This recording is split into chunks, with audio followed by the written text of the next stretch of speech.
Bueno, muy buenos días.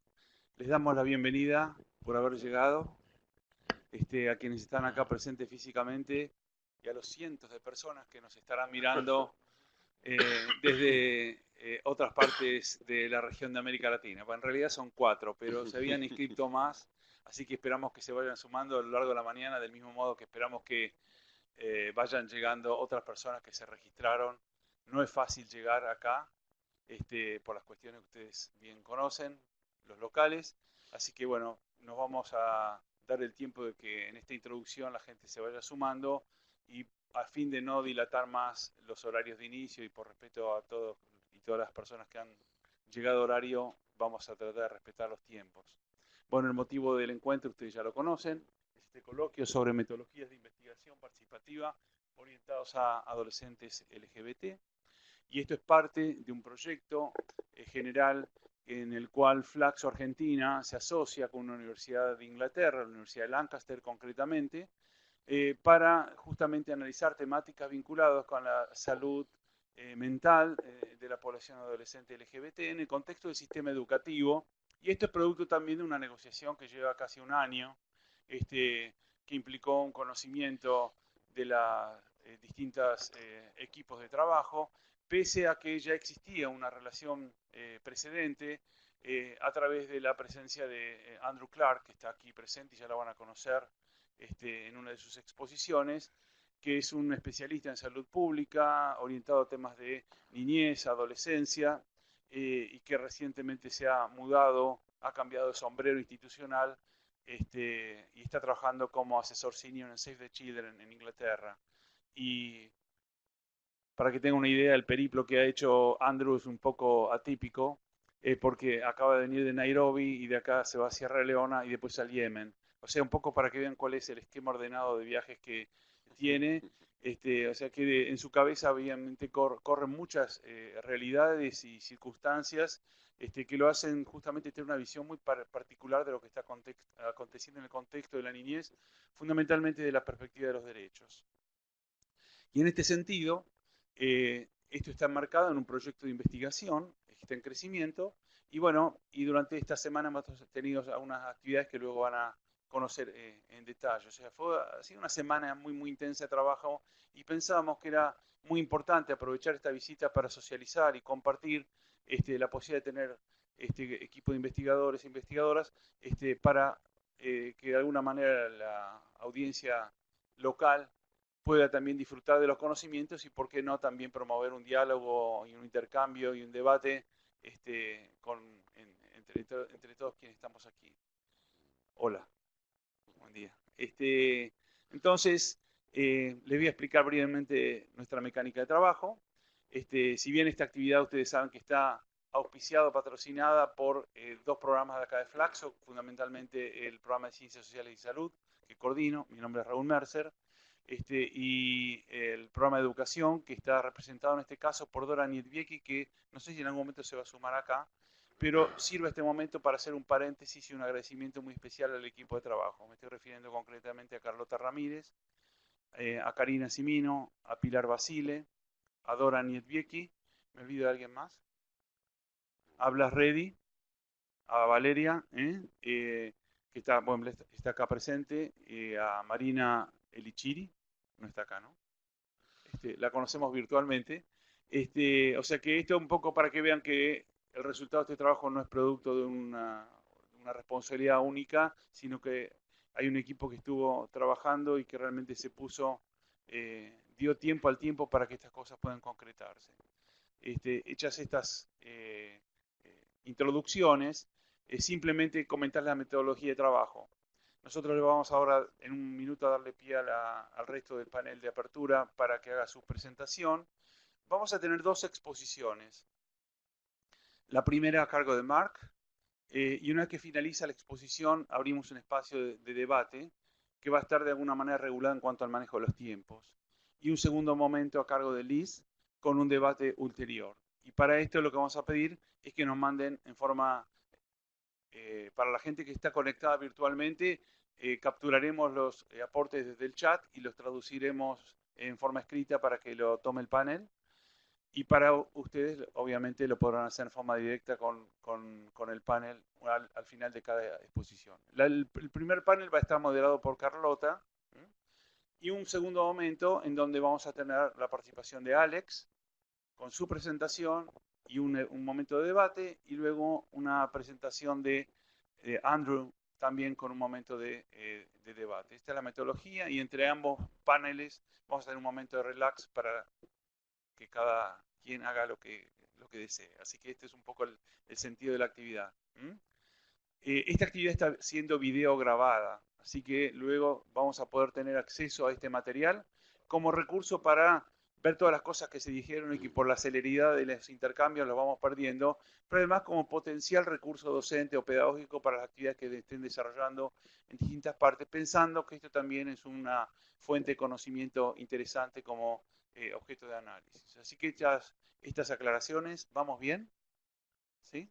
Le damos entonces la palabra a nuestro director, a Alberto Quevedo, Beto, para que haga justamente la apertura formal de la actividad. Muy bien, muchas gracias, Raúl. Bueno, buenos días a todas y todos.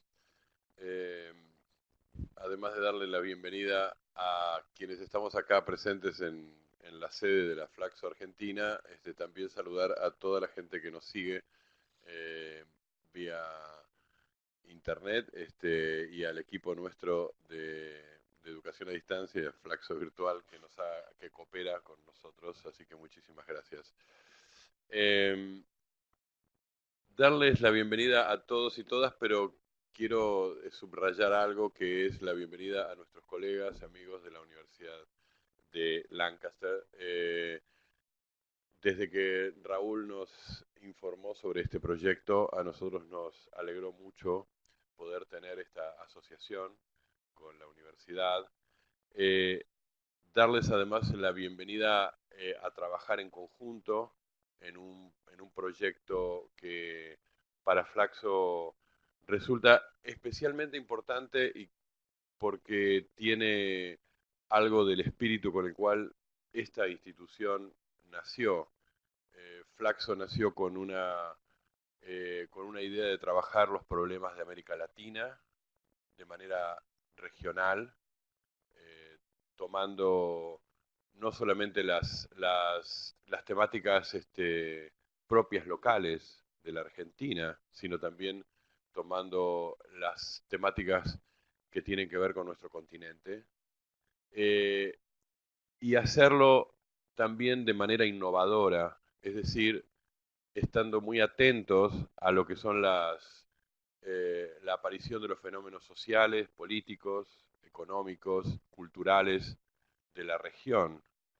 Y el tercer elemento que forma parte del espíritu de FLACSO es hacerlo en sociedad, asociándonos con instituciones prestigiosas, con instituciones universitarias, académicas prestigiosas, con experiencia también en estas temáticas, como en este caso la Universidad de Lancaster, pero hacerlo focalizando en la capacidad que tengamos, no solo de investigar, de producir conocimiento, de tener proyectos comunes, sino además de incidir en las políticas públicas.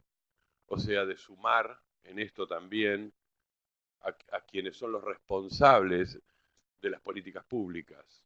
Por eso, yo sé que en estos días, por iniciativa justamente de Raúl y de Dora, que forma parte también de esta asociación dentro de FLACSO, ustedes han tomado contacto con instituciones del gobierno nacional y del gobierno local y de organizaciones de la sociedad civil. Y lo que les quería transmitir es que ese espíritu de trabajo con perspectiva regional, con la capacidad que tengamos de asociarnos para hacer en conjunto, llevar adelante en conjunto proyectos, y como como corolario de esto, para incidir, para proponer, para estar atento a lo que son las políticas públicas, forman parte de la esencia de FLACSO, son nuestro espíritu. Así que no solo darles la bienvenida y agradecerles que estén acá, sino además decirles que estamos orgullosos de que este proyecto sigue esa tradición de FLACSO.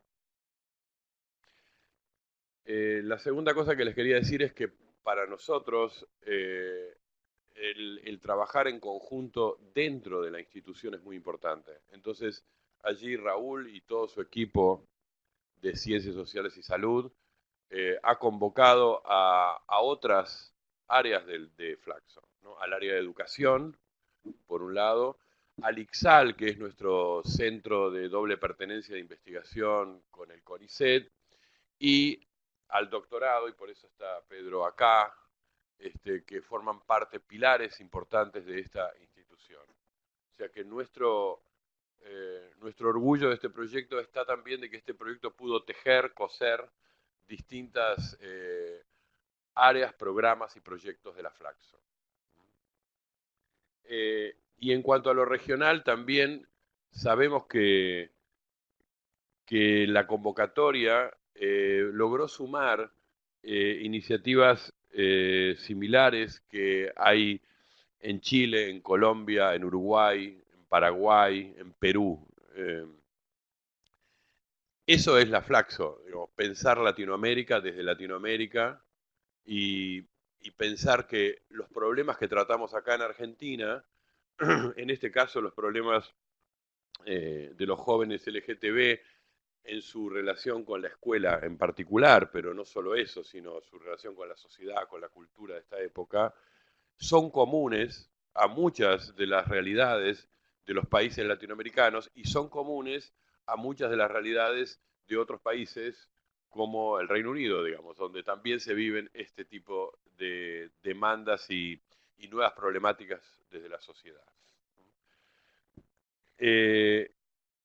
Yo, además de darles la bienvenida y de felicitarlos a los equipos y de agradecerles que me permitan estar acá en esta apertura, quiero decirles que sabemos que este proyecto tiene como propuesta continuar trabajando para formar un proyecto regional que se pueda prolongar en los próximos años con tareas de investigación, de intervención, etc. Y quiero decirles que sepan que van a contar con todo el apoyo de FLACSO Argentina y todo lo que podamos hacer desde el sistema FLACSO. Nosotros somos 14 sedes en 14 países de América Latina. Vamos a cooperar con el desarrollo de este proyecto. Así que les deseo un buen trabajo en el día de hoy. Los felicito por estos varios días de trabajo que han tenido ya aquí en Argentina, pero lo más importante es que estoy seguro que vamos a poder seguir trabajando en el futuro. Muchísimas gracias.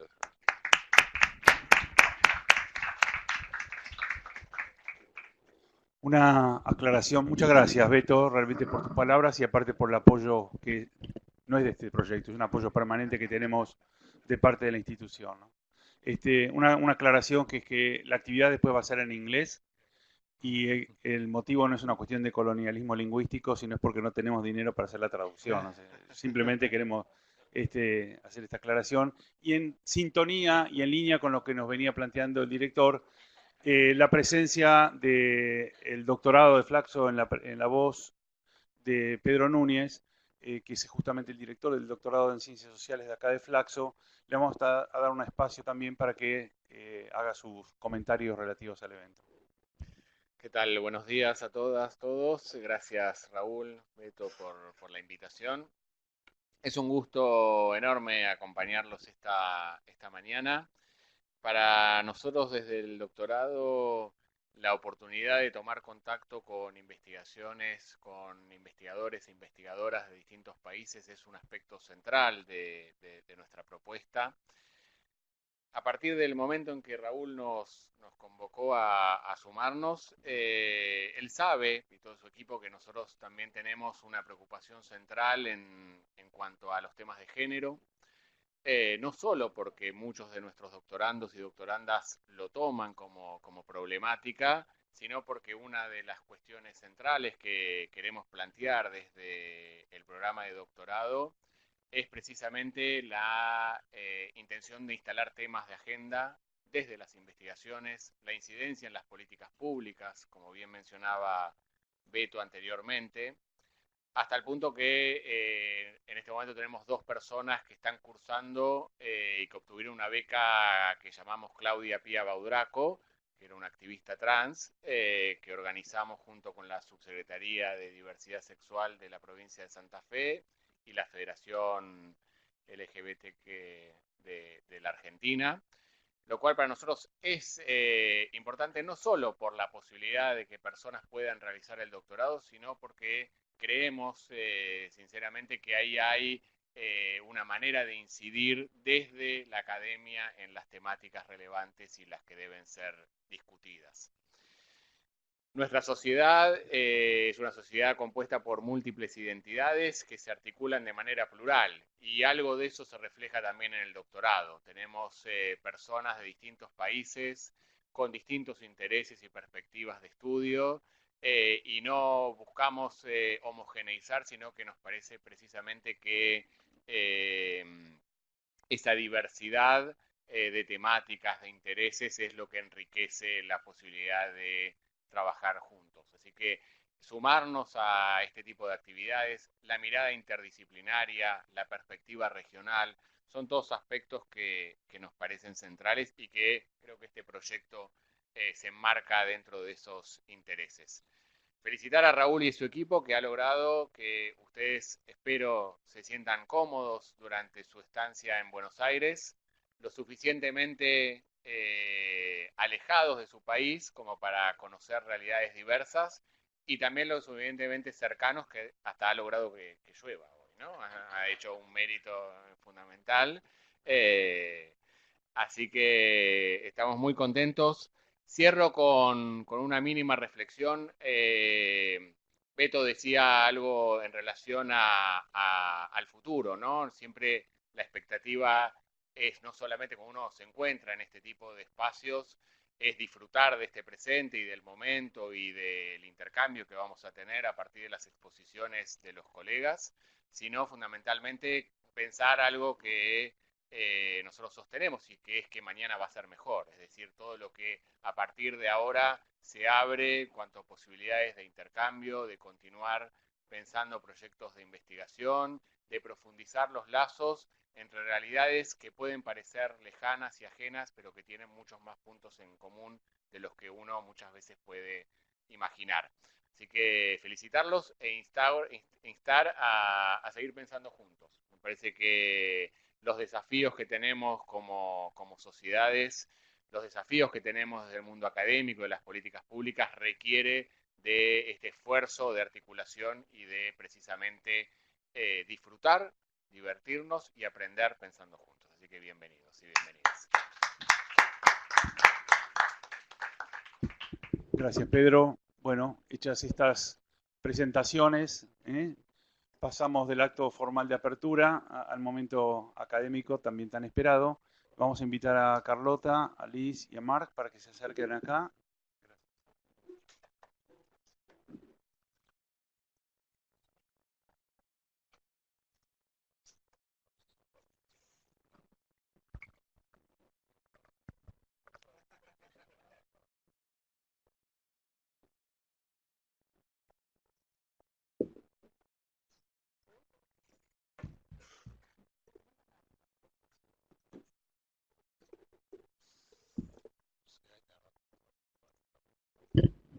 Bueno, buenos días todas, todos y todes. Me toca el privilegio de presentar a los 2 expositores de la mañana y de haber tenido el privilegio también de disfrutar una semana muy intensa de mucho aprendizaje con los colegas y las colegas.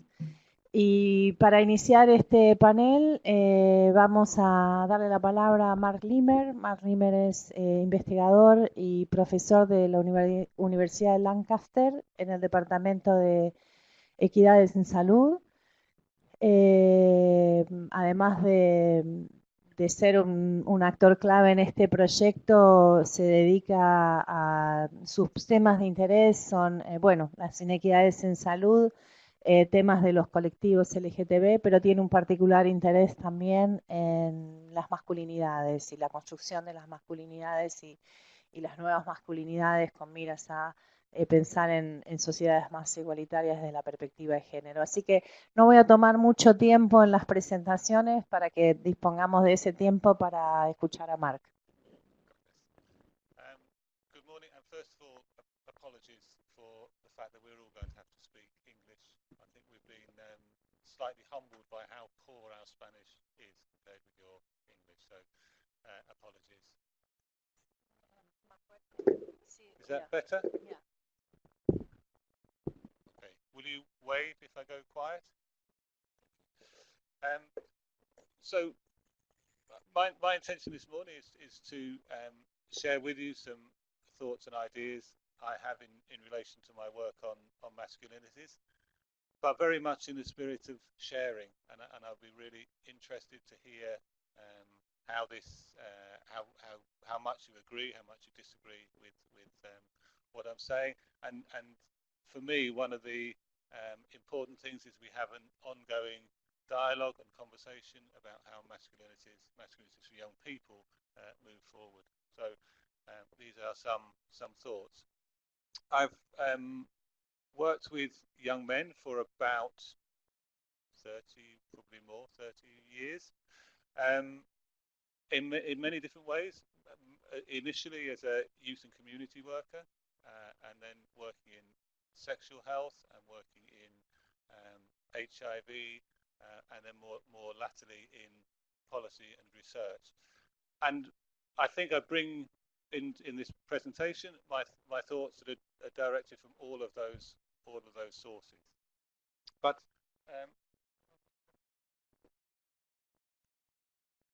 I start from here. This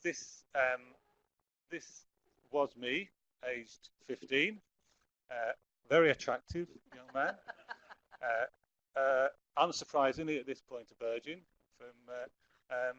But I think what's really important about showing you this picture, I think, is for me the starting point if we're going to work with young people about their masculinities as men, is just to remember as much as we can what that experience of being young is like.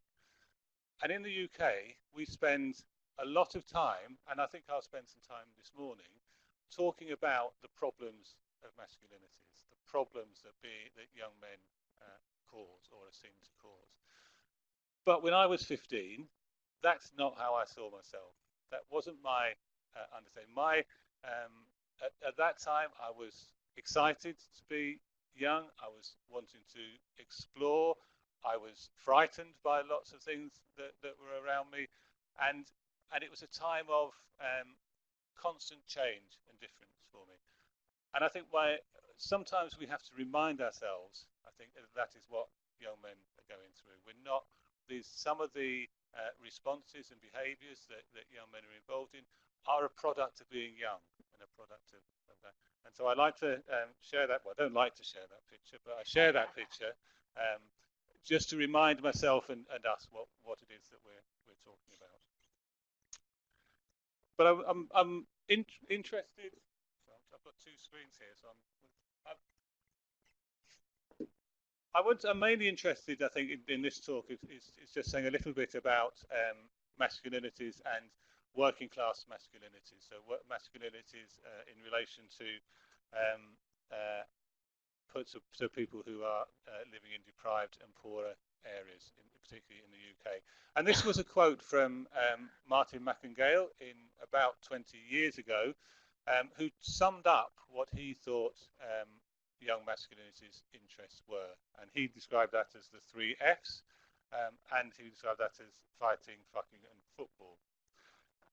And I think that's, part of me thinks that's quite a neat summing up. And when you talk to young men, that's quite often what their preoccupations are. But I also think it massively undersells the complexity and interests of young men. But it has been in the UK thinking a really strong discourse that actually these are the things that interest young men, and that those are problematic, and therefore young men are a problem that need to be solved. And I think in terms of, I'm going to be more interested in this talk on the middle F, on the fucking one. I'll probably just say sex now. But as a point of interest, and I think particularly in terms of sex, young men have been positioned as problematic. And also in this, and it'll be reflected, I think, in this talk, that young men in the discourses on mainstream masculinities are also heterosexual. That's where the focus has been on men. That actually the expectation of heterosex for men is incredibly strong. And I think we reinforce that in how we talk about all the assumptions we make about young men. And so part of, I think, this talk is reflecting on that, and partly is looking at how that assumed heterosexuality actually starts to affect how men behave with each other. So this is what the kind of things I just want to cover, and I can't even see that from here, so I'll quickly go. I just want to say a little bit about hegemonic masculinities. Not very much, but I think that for me that's a good place to start in thinking about masculinities. I want to say a little bit about what in the UK we have as the ideal of the perfect sexual man. And I've done quite a lot of research in the past about what young men describe as the perfect sexual man as well, so I'll reflect a little bit on that. I want to reflect a little bit on what happens when sex goes wrong, so for young men, how they respond to that. And then I want to say a little bit about, I think, a quite worrying trend in the UK, or worrying discourse in the UK around masculinities, which is kind of suggesting, I think, an artificial shift in masculinities. But I'll come back to that. And also then I want to just finish by just thinking about when we're engaging with young men, we have to try and move beyond seeing young men as either vulnerable or a threat, and having some greater complexity in how we think about young men. So I'll start with just some very brief thoughts about hegemonic masculinities. I don't know how aware people are of masculinities theories, or indeed how interested, but the idea broadly of hegemonic masculinities is that there is a way of being a man that is accepted universally across most of, usually described as a developed world, which is a very unhelpful definition, but there's an ideal of what constitutes being a man, and that's about wealth, it's about power, it's about status, it's about heterosexuality, it's around sexual veracity, so a whole range of things that are presented to men as what we should be. None of us are, none of us ever would be, and it's not an ideal I don't think anyone's expected to meet, but it's a very powerful expectation on young men about how they should be seeking to behave and what will constitute being a good man. But under that, and I think one of the themes for what I want to talk about is there's this idea that there are subordinated and marginalized masculinities, some forms of masculinities which are always going to be considered lesser. And into that, I think the non-heterosexual men will be seen in these hierarchies as lesser, such that, and the same you could say for men of colour or other groups, such that actually whatever achievement those men make, they're never going to reach that ideal.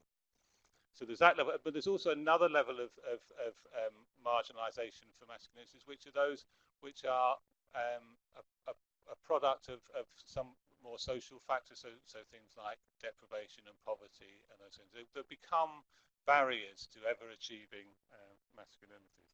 And I think it's important to try and pick up on those. The other very quick thing I want to say about masculinities is in the theory, masculinity is about what we do as men. It's not who we are. This is not about our bodies. It's not about anything. This is about masculinity. Is about what we do. It's about practices, and that those practices will change in different times and spaces. Different practices are allowable, are accepted in different places. And I think it's really important that we understand that fluidity. And also that within that masculinities are to some degree a performance. We're doing something. And that a performance has an audience. And who that audience is and how that audience responds to us is incredibly powerful. So one of the ways that I've and I'll explain this slide. I couldn't make it any no, I'll show it to you. One of the things that I've been struggling to understand, I think, is in the UK we see. I come from a health background, and in health we see far poorer health outcomes for particular groups of young men. Okay? And we're trying to understand that from a kind of masculinities perspective. It's been quite difficult, and I'm not sure that we've been necessarily very good at it. But what I think for me has been one of the things that's important to kind of understand has been that if we go back to that idea that approved young masculinities are built around, working class masculinities are built around a very narrow kind of way of being a man, then I think we can understand that in terms of thinking about some of the things that constitute being an approved young man are a product of privilege and wealth and status in the first place. So if you haven't got those, if you don't have those things to draw on in your configuration and performance as a man, if you can't, then you're left with what is it that I can draw on that is inherently mine as a man.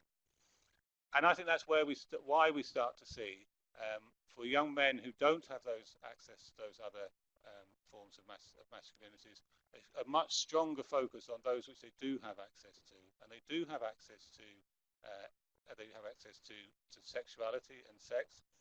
They do, if they choose to, I guess, have access to performing a heterosexual lifestyle and using that as a means of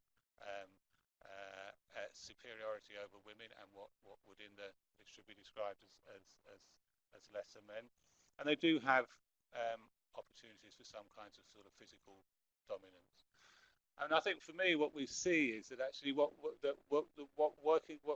happens to working class masculinities is that they get disproportionately built around those factors. That's what young men are able to draw on. And added to that is that for the young men certainly who I've worked with over the years who are in those kind of very kind of deprived and excluded positions, they also are the young men who have the least opportunity for audiences that are going to reflect back something different to them. They're often the young men who aren't in school. They're often the young men who are estranged or have difficult relations with family. They're often in a position where actually they would reject as irrelevant to them all sorts of kind of social support and control.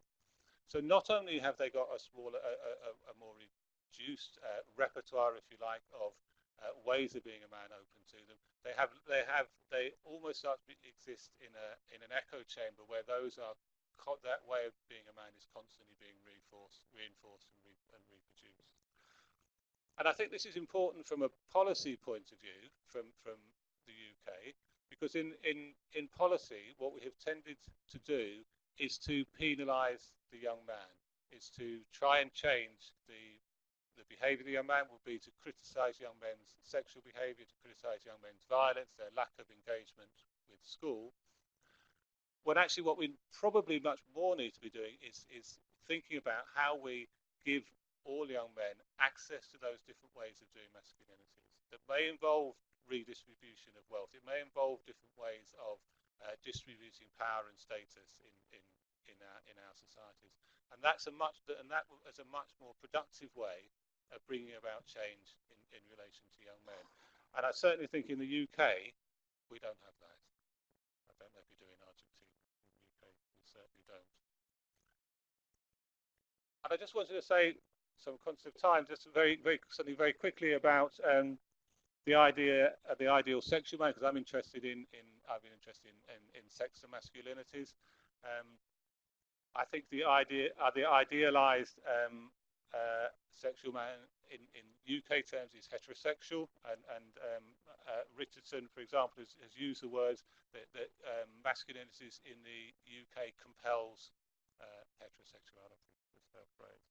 But it also has other components to it. That if talking to young men about how they construct their idea of what they and their peers would see as the appropriate way of doing heterosexuality, of performing heterosexuality, has been about voraciousness, about taking sexual opportunities.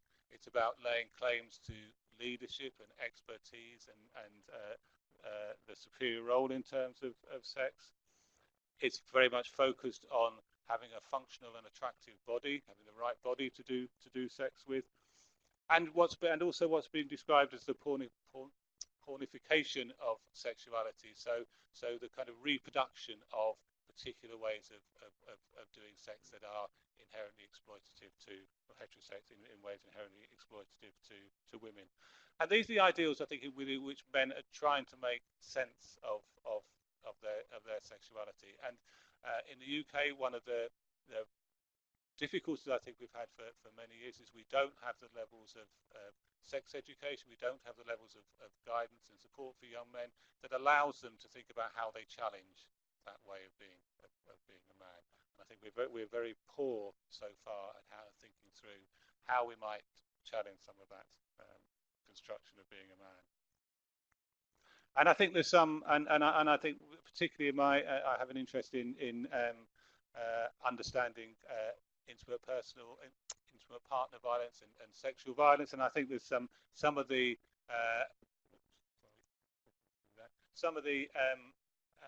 ways in which men deal with sex when they can't live up to that masculine ideal actually start to reproduce some of those problems. So when young men are seen to fail at sex, one of the common strategies that when we researched young men about what they did when sex didn't go well, the first thing they did was actually they said it was fine. So they would retell the story to their colleagues and friends completely differently.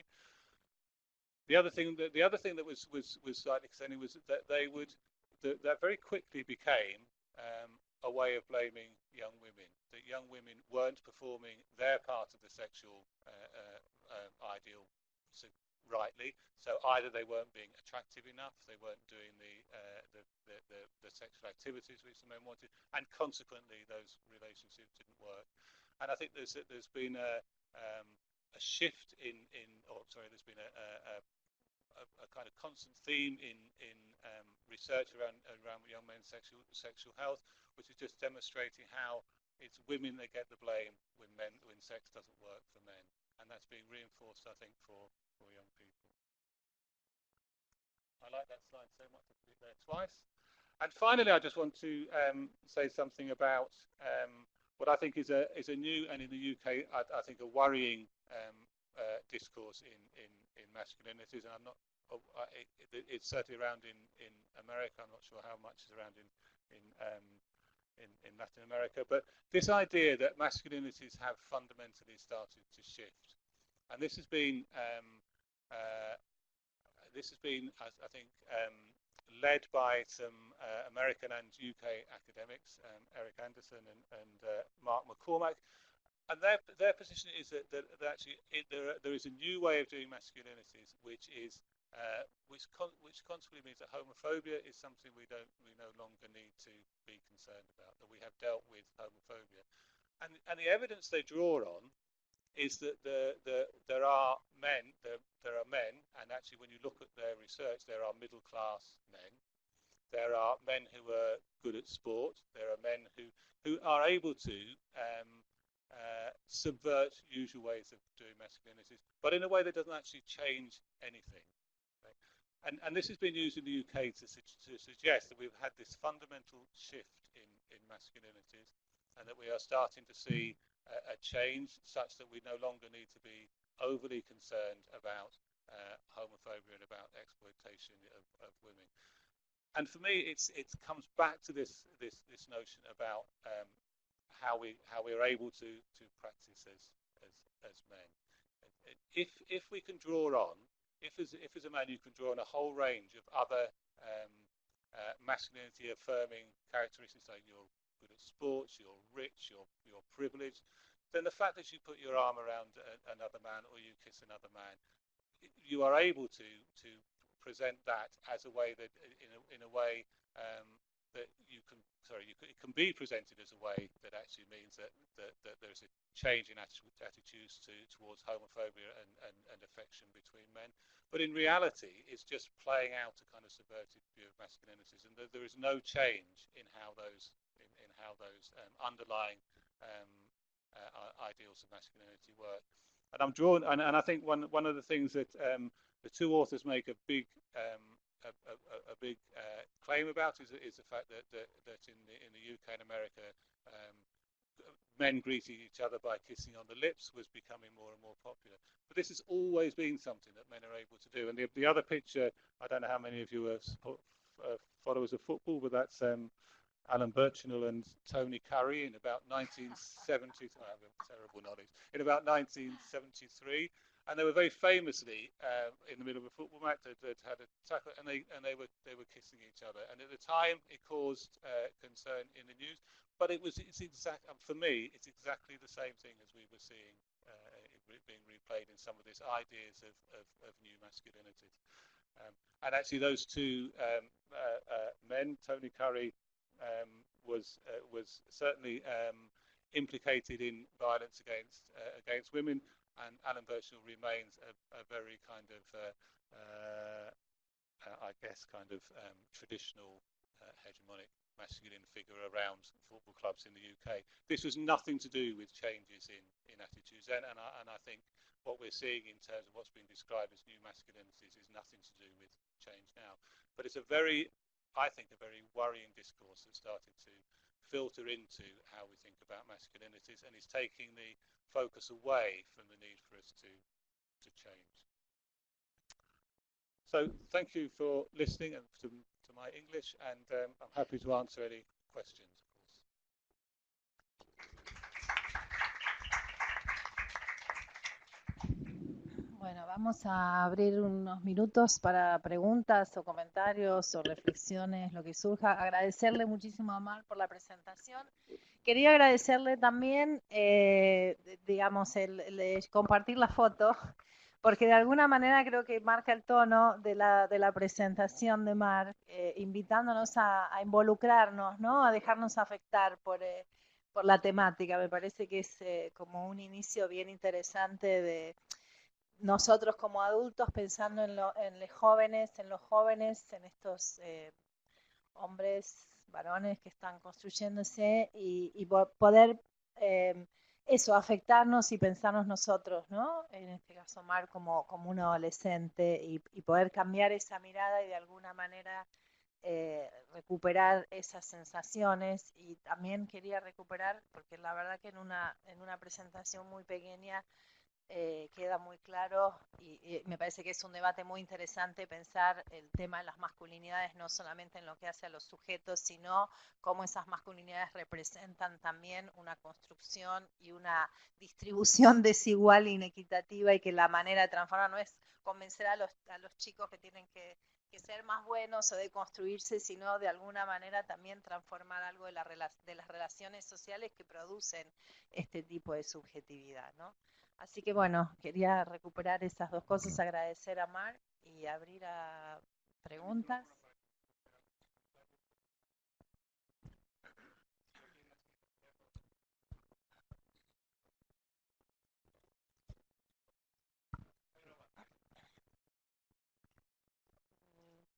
¿Le hago en inglés directamente? O en castellano para todo el mundo. Oh. Bueno, no, la hago en castellano por el resto de la... Pero yo creo que todo el mundo habla inglés, ¿no? No, I think it's very interesting what you said about that redistribution of power and status is what we have to be thinking, no, about. I was wondering, have you given any steps in that direction, or do you have any ideas that you can share with us?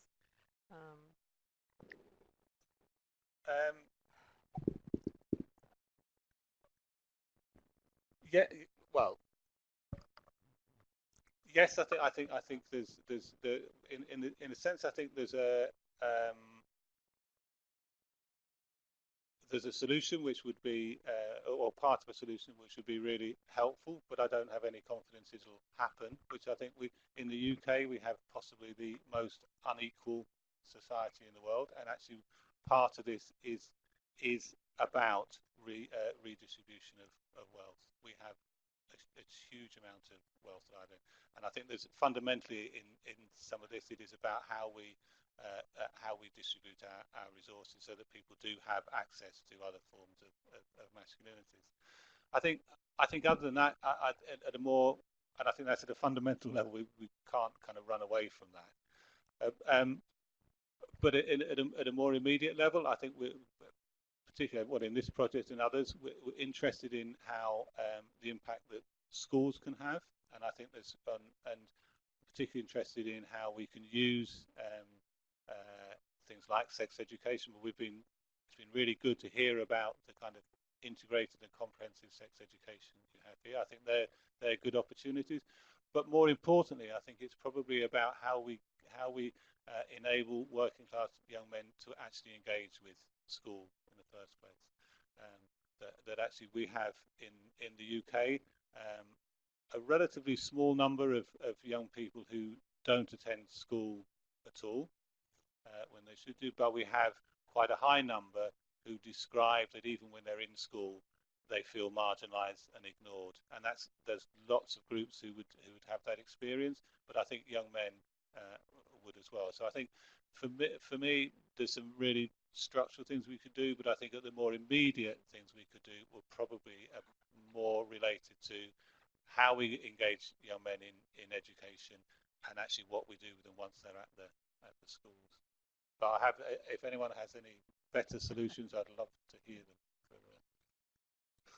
No, bueno, mi pregunta va precisamente a secundaria, a la escuela secundaria, si bien acabas de señalar algo diferente, pero me gustó mucho esto de that you said that any performance has its audience, no? Mm-hmm. But what happened when this audience wants to have or to see a performance that it's in the way of this hegemonic masculinity, or what can we do from what can secondary school, the teachers, the professors, the other students do when this is happening? No? Yes.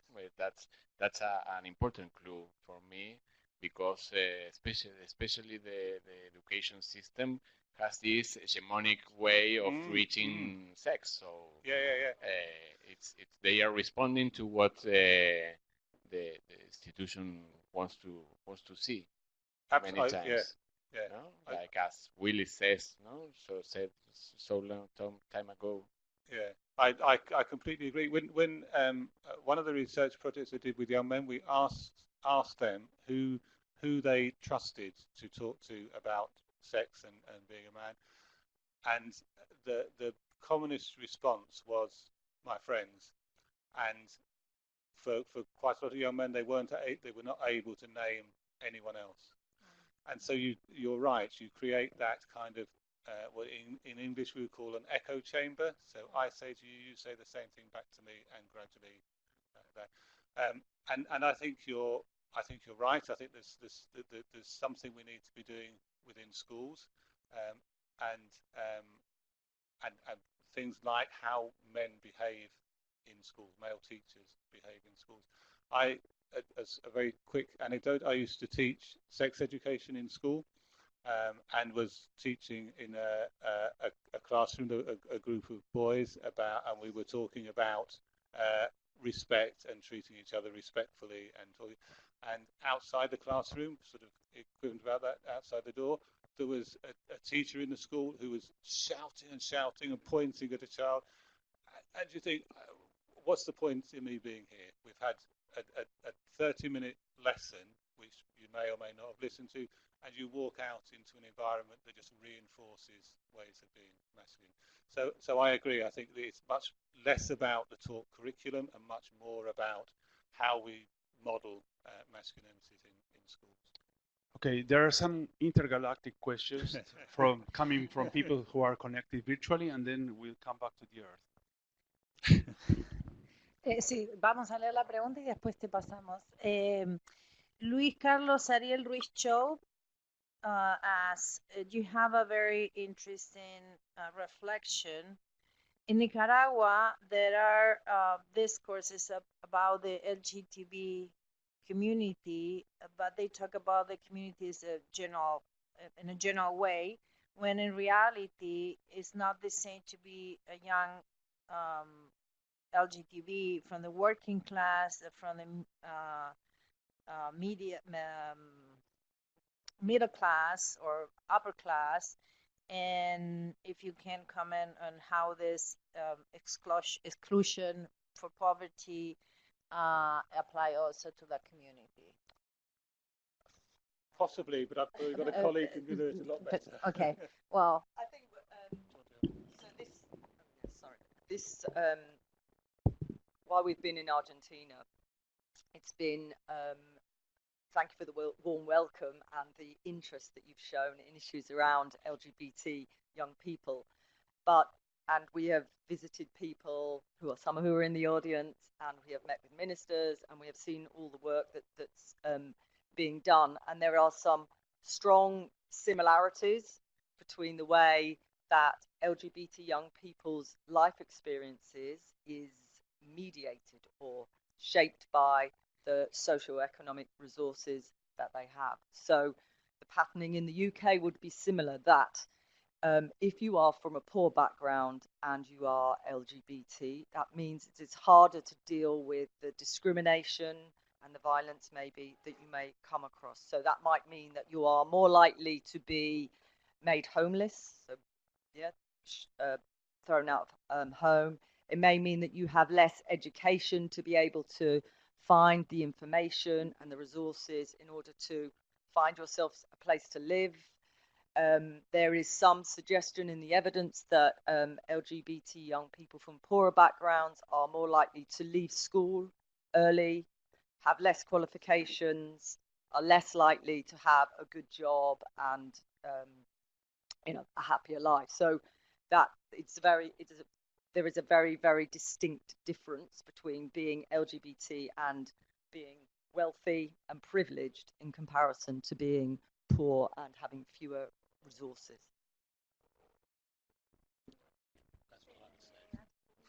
Yo, bien, perdón. ¿Qué tal? Buenos días. Lucía me llamo. La pregunta es, ¿cuál sería la importancia, cuál es la importancia de las masculinidades femeninas en la constitución de otras posibilidades de modelos identificatorios para generar nuevas masculinidades posibles, y cuál es el vínculo de esta temática de las masculinidades femeninas o de otro tipo de masculinidades que estén alojadas en otros cuerpos con el rol de los docentes y las docentes en una escuela, por ejemplo, secundaria. ¿Cómo se podría generar nuevos modelos identificatorios en otros cuerpos que no sean de varones cis para generar nuevos posibles identificatorios, digamos?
So you were asking about. So you're asking about how gender is dealt with, treated in schools? Yeah. Well, she's asking about how, because she's talking about cis men, and she said, well, but what about the males who are not cis? How does play a role in this? Okay. So what's happened in the UK is the debates about gender, trans, cis, has become exploded. Okay, you are experiencing that here, I think. Yeah, the young people. I'm not this. I'm non-binary. I'm this. Don't try and label me. You know, that is there, but it's almost separate. Okay, there's a distance between that proliferation and the dominant cisgender masculinity. So there's lots of activity and change and institutions trying to understand, but it's almost separate. So left masculinity, dominant heterosexuality, cis is left over here, not challenged so much. Potentially, what's happening here in gender diversity should impact on and loosen, the grip of mainstream dominant masculinity. But I think we're waiting for that moment. Yes, and yes. So you are experiencing the, and it's the same in the UK, the gender ideology, don't touch my kids. Yeah. So a reaction against the challenges to cis masculinity. And it's similarly in the UK, some very high-powered, well-resourced anti-trans, we call it anti-trans movement, with the same. Gender is fixed. There's man, there's woman. Don't touch it. So there's it's complex. Does that answer? Yeah. Buenas, ¿qué tal? Mi nombre es Nicolás y tenía una pregunta particularmente con respecto al tema del deporte y cómo se toman las masculinidades no hegemónicas en el deporte, si creen que hay como una coartación de cualquier tipo de identidad no hegemónica masculina, y si eso impide un desarrollo deportivo particularmente sostenido desde la institución educativa en las clases de educación física. Particularmente con las identidades masculinas, pero que son no hegemónicas. Acá en Argentina podemos hablar de identidades maricas, de nenes maricas en la escuela, y cómo también eso se coarta la expresión de la educación física, y si eso se sostiene también desde la escuela.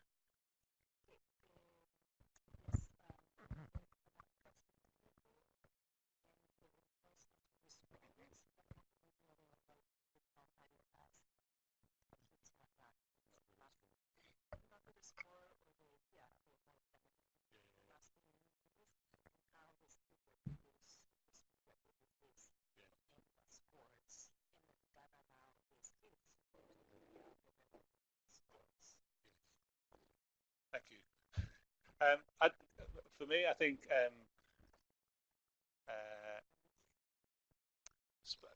the way sport is structured in the UK, it supports and reinforces particular types of masculinities. So young men who are good at sports, who meet the kind of masculine ideals of body, describe not only the sport itself as affirming, but also everything that goes around sport, particularly in school settings. So in schools, what men will often find a really difficult point of conflict, uncertainty, are things like shared changing spaces. So that's when they have the opportunity to compare bodies and how, and so that whether your body is developed, whether your body is developed in the right way very much kind of visible within sport. And then in the performance of sport itself, reinforces those ideas of what constitutes being masculine. And in the UK, we still celebrate sport in a different way to we celebrate almost anything else. That it is a hugely important part of the status of a school or an institution. So the institution itself starts to reinforce ways of doing masculinities that are about sport. And I think that means if you're not either you're not interested or you don't have the bodily abilities around sport, then actually you become further marginalized. And this is why I think this my concern about this kind of notion of a new masculinities is that you have a group of men whose masculinity is so unassailable, it's so clear, that those young men can start to play around with how men can work with each other. That doesn't make any difference to the experience of other young men in schools who are the victims of homophobia or anything else. And so for me, sport just reinforces that divide between the masculine and the non-masculine. Well, we have another question from the virtual audience. It's long. It's from Carlos Cáceres, and he said, "Thank you for your presentation. I think the focus on masculinity is very important, but perhaps a key element of a comprehensive conceptual model has not been fully identified. A key point of entry to this area of inquiry has been gender-based violence, and it has reinforced the idea that men are essentially problematic and that all derives from patriarchy. However, in the working classes, the actual power of men was always relativized by issues of class, and the use of violence was never considered fully legitimate. Violent behavior of working class men was in fact considered the expression of brutality and lack of education and never approved of. So it can be argued that patriarchy never expressed legitimate power to men in the working class. Currently, we seem to keep talking about powerful men who are the focus of strong criticism, and it, from a working class background, are less powerful than ever before, and might consequently feel more marginalized than in the past. Any thoughts about this? Yeah. I'm thinking it's a very good quick typer. Yes. Well, I think if I didn't make it out, I think I did try and touch it. I think there are differences around working class masculinities, and I think and my sense from a UK perspective, as I think I said, that working class masculinities seem to be overly reliant on demonstrating superiority over women, and that becoming part of or become implicated in violence against women. I think it's really important in when we think about masculinities is that for me the important relationships we have to understand in masculinities is relationships between men. And that actually the hierarchies that exist within men, which are a product of social status, of wealth, of all those things, are what operate on men. So men are more worried usually when you talk to them about what other men think of them. So I think that creates the opportunity. I think there's always the opportunity that in most societies the social position of men is dominant over women, and I see some changes, but and therefore the men have the opportunity for violence against women always exists. But I think but whether the degree to which that's necessary to perform your masculinity, I think varies in terms of social status. So I think it is really important that we understand the differences between men in terms of social class, but that shouldn't should be seen alongside recognizing the social inequalities between men or masculinities and women and femininities in society. I think it's really important we keep look at the two together. Thank you. Gracias, Mark.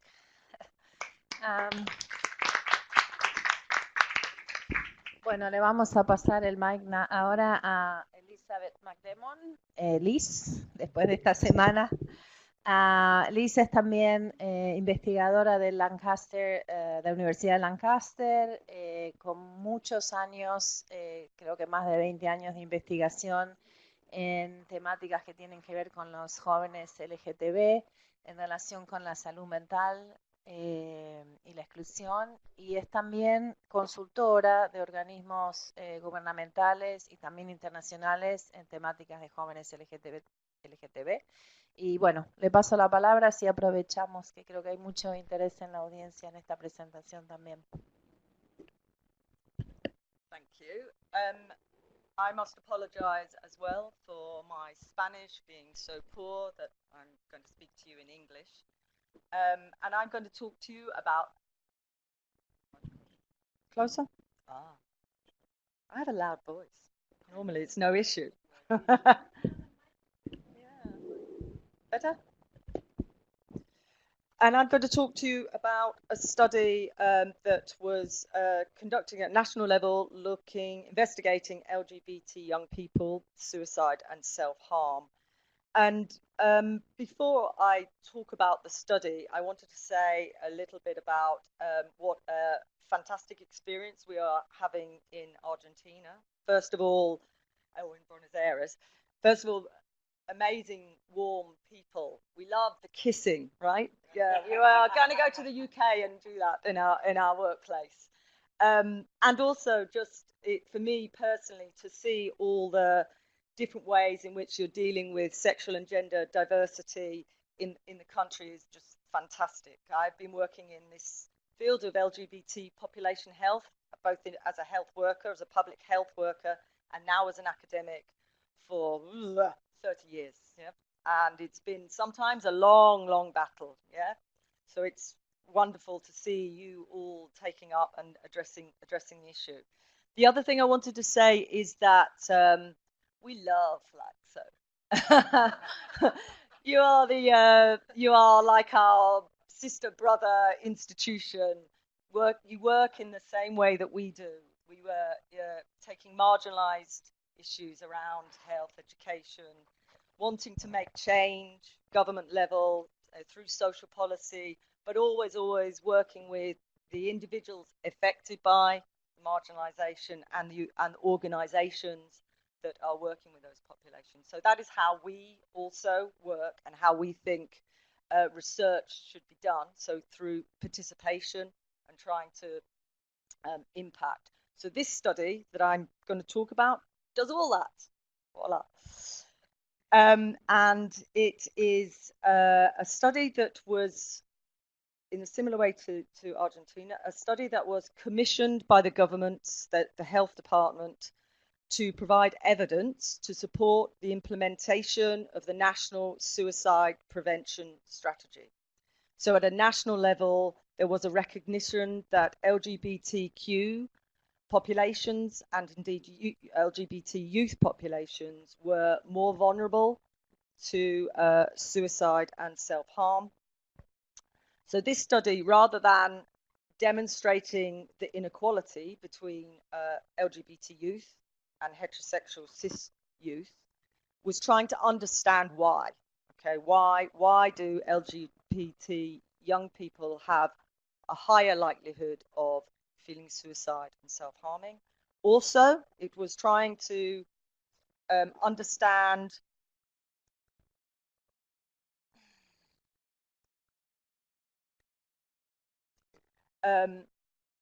when young LGBT people feel distressed, feel like hopelessness, what do they do? In what ways do they seek help? And by providing evidence around both those things, why is there a problem? What are the causes? And also, what do young people actually do? Then we're more likely to get evidence that allows us to create the solution to the problem.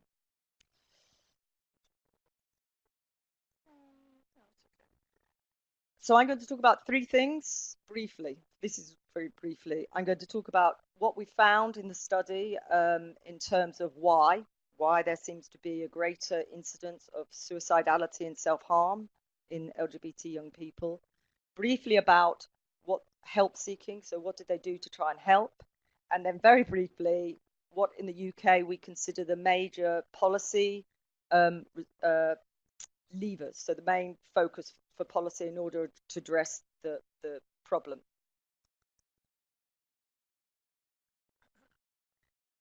Briefly, it was a UK-wide study, a national study. It was a mixed methodology, and within that, we really prioritized the participation and the perspectives of LGBT young people. So the name, Queer Futures, was designed by young people. We had a competition. They all, wrote in, and in the end, we voted on the name. So right from the beginning, young people were involved.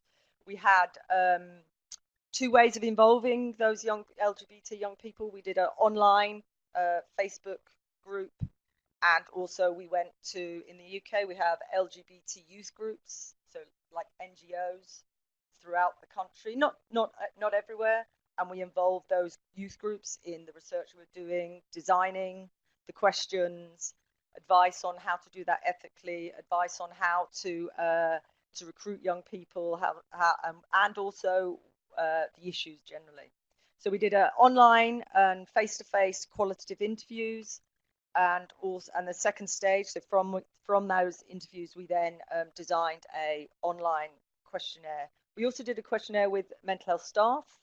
So those are the staff that work within the mental health service in the UK, but I'm not going to talk about that today. Okay, so findings. So how do we explain that there's a higher rate of suicidality and self-harm in LGBT young people? And we found that there were 5 major factors that influenced the higher incidence. The first was the experiences of homophobia, biphobia, and transphobia. The experience of sexual and gender norms. And what I mean by that is being made to feel that you are not normal, but there's no violence involved, no abuse, not direct, so the implicit, kind of hidden, Third one was the difficulties in managing your sexual and gender diversity in different parts of your life, home, online, school, and we came across that, didn't we, when we talked to young people in Argentina. The stress of, does my dad know? Does my mum know? Who's online? What if I post this here? Will someone see this? It was stressful and a contributing factor. The fourth one was that the young people that participated in the study felt they were unable to talk about the emotions they had around their mental health and their sexual and gender diversity. And the fifth aspect was all the other life stuff that happens, school, divorce, family breakup, kind of contributing. So not only is it about sexual and gender diversity or sexual and gender identity, it's also other life stuff, money, etc. So I'm just going to say a little bit more about that.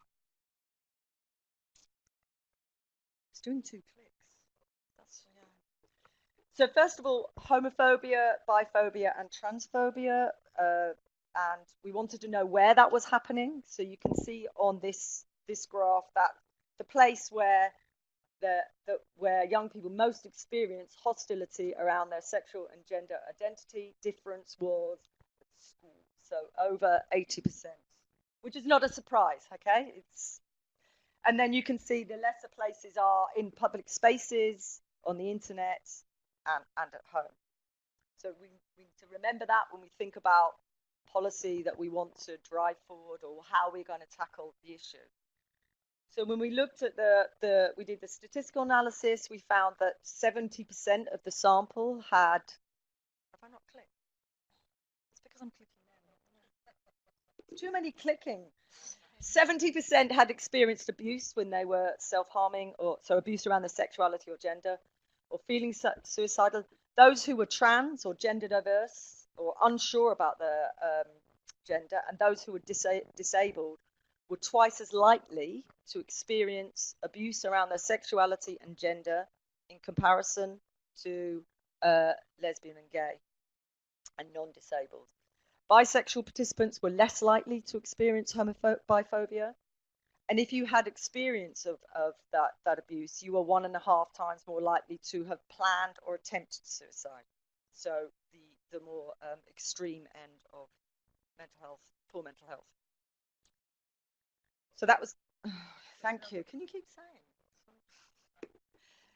So that was the first factor, very, very strongly related to homophobia and biphobia and transphobia, very strongly related to the likelihood of feeling suicidal. The second factor was the experience of sexual and gender norms. So not violence or active discrimination, but silencing of the different sexualities, ignoring it, making slight negative comments, and that we wanted to try and understand that a bit more in the survey, and also in the interview.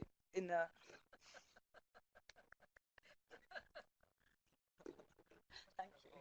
you. Yeah, the whole audience just go click.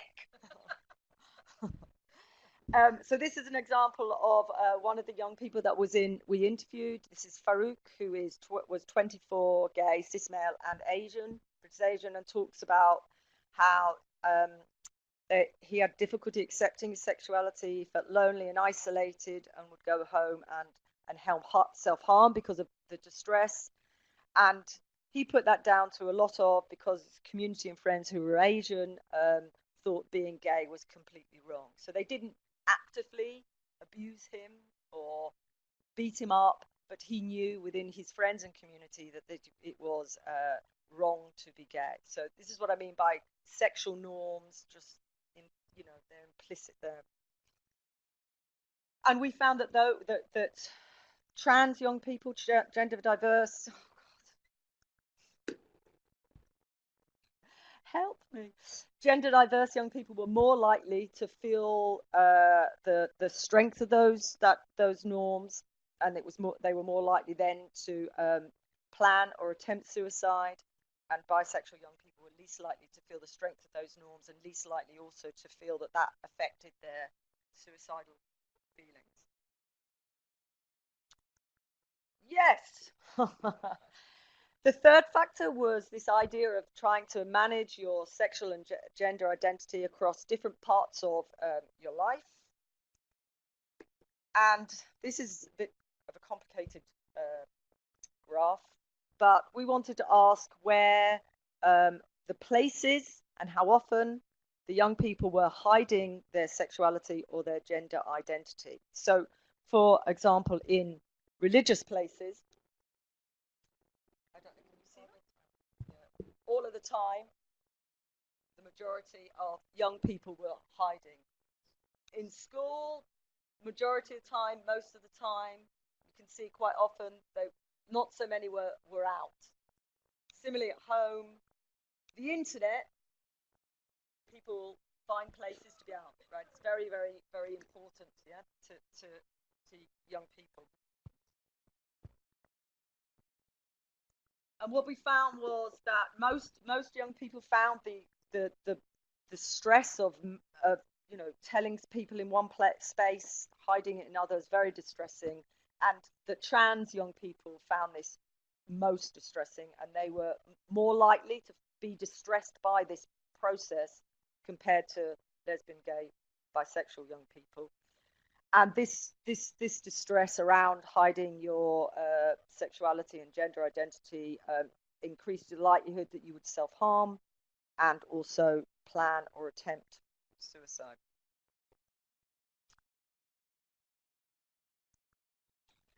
And this was a surprise to us that the young people talked a lot, particularly in the interviews, about how they didn't have anyone to talk to.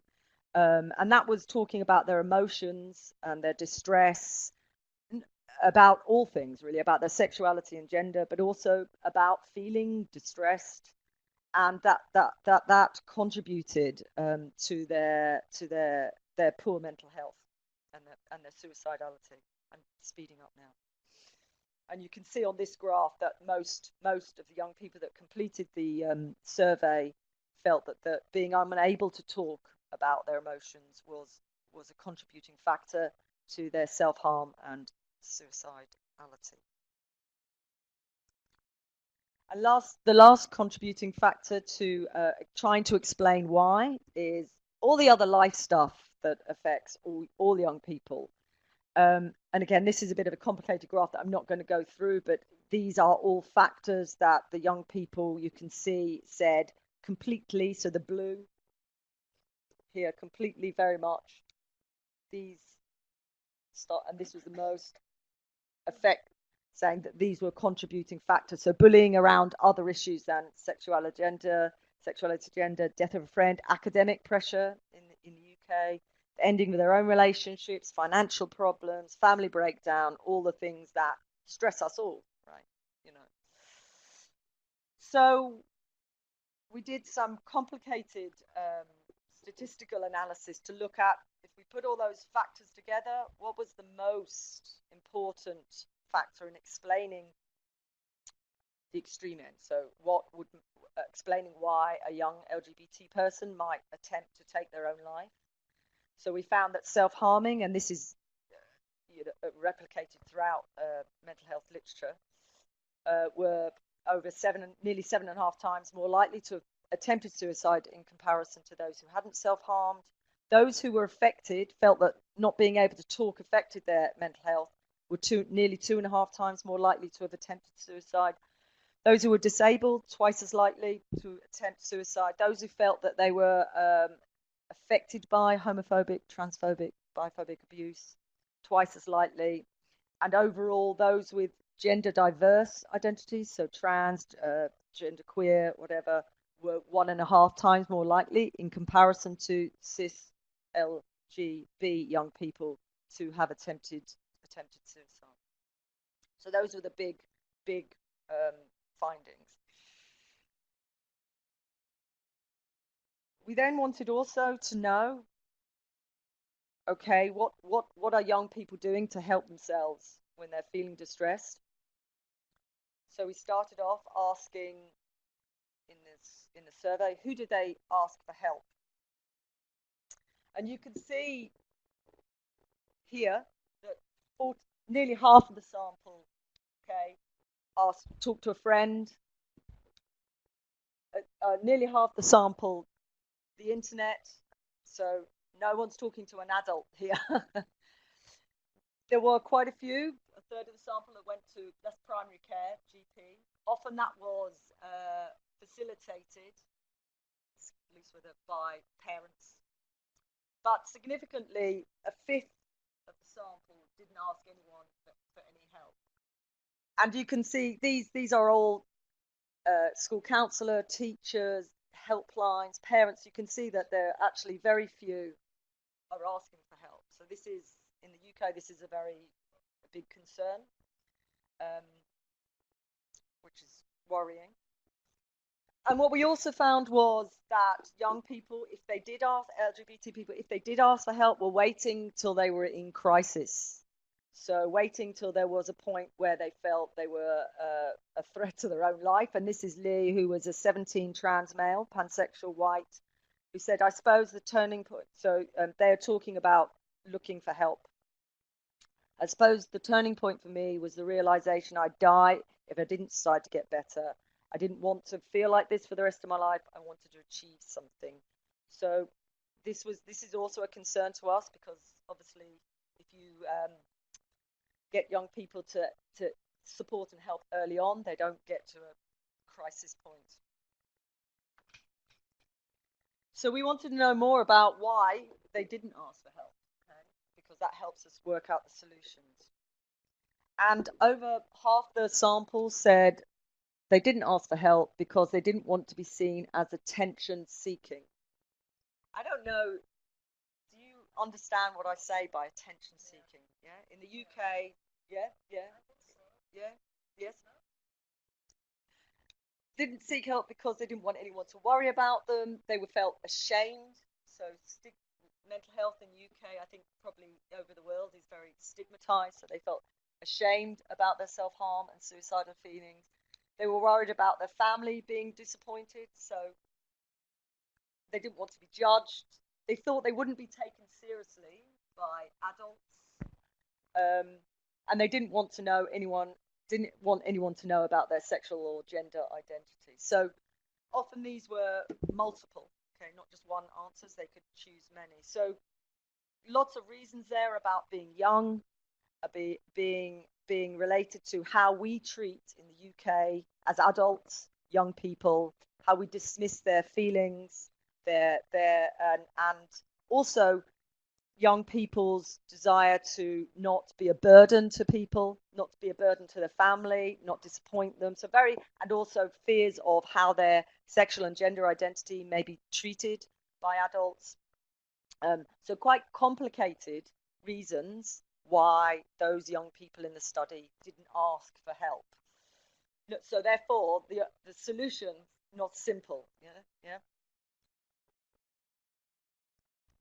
So this we kind of characterized the reasons for why there is this reluctance to seek help when you feel distressed and upset, and you're around fears about the reactions to their LGBT identity, the stigma around mental health, feeling like adults wouldn't take them seriously, and for some young people, they felt they were coping and didn't need help, and they should be coping. So I'm just going to finish with one slide, which is about. So that was just a brief overview of what we did, about what then we think needs to change in terms of a policy level. And the big areas really are tackling homophobic, biphobic, transphobic abuse in schools, because you saw on the slides I've shown you that is a place where most often young people experience abuse. It's also a factor that's strongly associated with suicidality in LGBT young people. The second area of public policy that in the UK we're trying to push is the idea of challenging what is normal around sexuality and gender, and you are doing great work here. So inclusive criteria in schools, those sorts of things. The third area is about providing safe and non-judgmental environments for young LGBT young people to talk about their emotions and their mental health. And I am leading a big study in the UK now, which is looking at how do we do that? Where is the best place? Should it be clinical? Should it be at home? Should it be online? Okay, so we're trying to work out with young people what is best. And I suppose to say that the UK doesn't know what it's doing. The government doesn't know what it's doing. I keep telling the government, you don't know what you're doing. So we have this evidence that's emerging, that's trying to find the solutions. But like in every country, sometimes the government are, it's a problem. So it's a battle. But these are the policy areas that we're trying to kind of push and develop.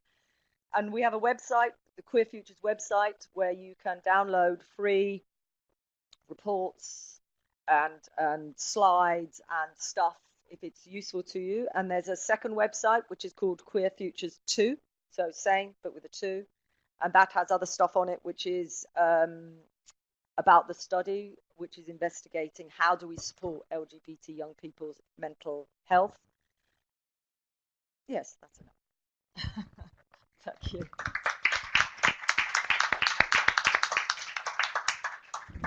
Gracias, Liz, por otra excelente exposición y una reflexión personal de esta semana de trabajo con los colegas y también de la exposición de Liz en particular, y consecuencia también del trabajo que hizo Blas Radi en relevar la bibliografía local, es que poco sabemos de las experiencias de los jóvenes LGTB y qué necesidad y en ese sentido qué estimulante es esta iniciativa que toma FLACSO con tanto entusiasmo en términos de poder empezar a relevar esa evidencia, ¿no? Pero sabemos muy poco de la experiencia, de cómo viven y transitan los jóvenes LGTB su adolescencia, el paso por la escuela. Sabemos que tenemos marcos normativos, sabemos que esos marcos normativos no están implementados completamente, pero conocemos muy poco sobre la experiencia, así que creo que la presentación de Liz es una inspiración y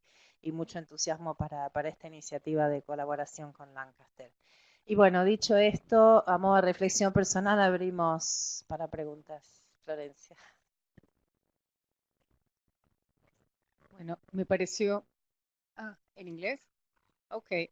I found very interesting your presentation, and I was wondering the stress you put in mental health and fear of going to mental health. I imagine you know in Argentina we have a quite big psi community, and here mental health is approached, I think, in a different way than in many countries. So I was wondering, I do not know what happens here if this variable is as relevant as it is in the UK, and if there, I don't know if you or maybe people in the audience know if there are studies showing, or because I think that I imagine that it might be different in Argentina because mental health is seen less stigmatizing. We think that in all stages of our lives we can consult a psychiatrist, a psychoanalyst, and so I was wondering that, and it is a question to you, but also maybe to the audience. Thank you. It was very interesting. Yes. So from my understanding, internationally, there are big differences between how we think about mental health that are often related to ethnicity, religion, particular cultural contexts, and what I think the stigmatizing aspect is a very Eurocentric English. It is tied into our colonialist, capitalist, neoliberal notion of what a human should be. We should be rational, functioning, successful, and to worry, to be distressed, to feel bad. You know, you are then a failure. You are not a successful individual, and that's at root, I think, of the very white Western hostility to mental health. I think studies-wise, mental health research is under-researched in comparison to physical health, and I think because it's, you know, the money is in English-speaking countries, that what happens is, like masculinity, that our understanding of mental health as a disease, as a pathology, as something wrong with you, is very defined by psychiatry and psychology and very narrow. And so that gets replicated throughout the world, and actually different ways of thinking about mental health that you're describing get lost, you know, are not as prominent. Okay, thank you for the presentation. I have two questions, sorry. One more methodological, and I like to know how did you work, or how did you create the categories when you ask them? The categories, the categories, yes. And the other one is there are a few that said that they talk with adults, yes, but what characteristics has that adults? What are they? Why they talk with them? Because maybe that's a way to find or a way to think other ways of working with yes, young people yes, at schools or in every institutions. Yes.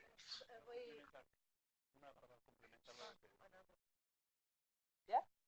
No, just something to complement his question is a methodological issue based on how did you create the list of life crises. I mean, so yeah. Okay. Yes. Another methodological. This is the methodological time. Yeah.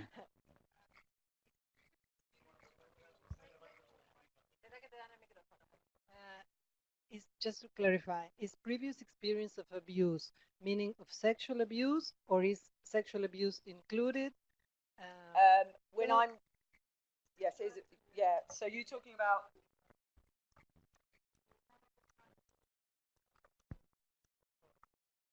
here, or so this here.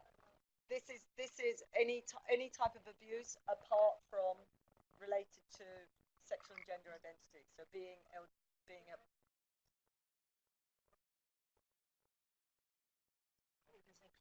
it includes, yeah, it's included, yeah.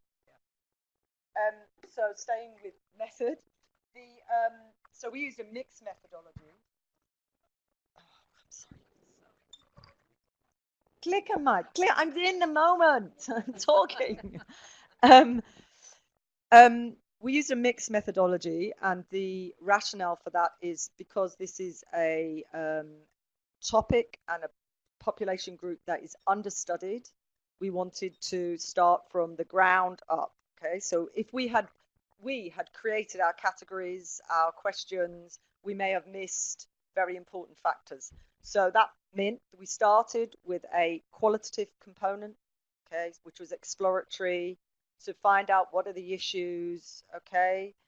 Then we did an analysis of them in relation to the research questions, and from then we created the online survey. So some of the questions are from the first component. Some of the questions are standard questions that have been used in mental health research, so particularly around suicidality questions, self-harm questions. So that meant the results we produced were then comparable to other research in the UK. Some questions we refused to use the standard questions because the young people.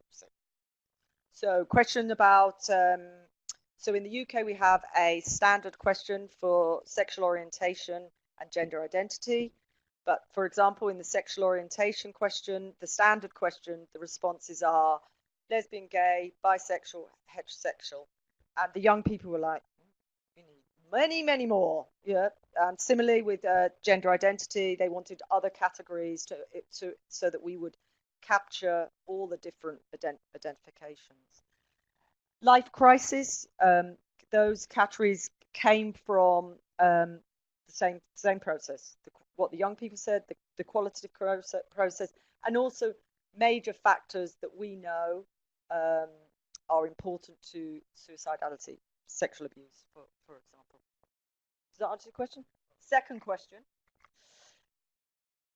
We did ask about, not in the survey, because when you do a survey, right, you have to keep it small, 15 minutes, yeah. But in the interviews, the young people talked about the adults that they did talk to, trustworthy, they were show characteristics of trustworthy, non-judgmental. There was something about that adult that meant they knew they were friendly and welcoming to be LGBT. That may be that the person was LGBT, and most often that was the case. So a member of the family, gay uncle, yeah, or a teacher, or someone in their life that they knew, or that the adult showed that they were friends, rainbow, or they were in a situation where. But most often, who they talked to was had some LGBT component. That was the key. Yeah. We have another question from the audience. We're gonna read this, and then we're gonna take two more from here because it's a matter of time. So there was hands. Carlos Cáceres, also from the virtual audience. Thank you for this nice presentation. Our regional online LAME survey found a similar situation. I think, however, that this focus of research has often left aside the role of the LGBT community themselves, or LGBT community cultural for that sake. For example, does the community offer a nurturing space for young people where they are as socialized into life as LGBT individuals? Some might argue that in many places, gay culture is individualistic, competitive in terms of looks and sexual performance, and many gay people might get depressed because they don't fit the standards and are rejected by people they approach. Would it be possible to study not only this issue, but also potential new positive roles of communities in this regard? What a lovely question. Yes. So in this study, so remember it's funded by the government, evidence for to support the prevention of suicide strategy. What we found, and this I had slides on this, but I took them out, is we asked the young people what would their preferred, where would they most like to get help from? And number one, LGBT community. Okay, someone that delivered, not clinical, not teachers, not clinic. Okay, LGBT community. So I am now doing the study that I'm talking about. The government has funded me to look at where are the best places, because of this research, where are the best, we know that those LGBT people, young people are not asking for help. We know that they would prefer to use LGBT friendly spaces, community. So this study I'm doing now that they're funding me is to look at what type of support, where should it be? And we're not very far into it, but some of those places will be in the LGBT community, youth groups, and other such things. Some school settings, and hardly any clinical. Yeah, but so yes, to answer the question, it is very, very important because the LGBT community, in many cases, what they're doing is not clinical work. What they're doing is providing spaces for young people to be together, to work out what they want to be in a supportive environment, and learn how to be a person they want to be without being sexualized, without being depressed, in a positive environment.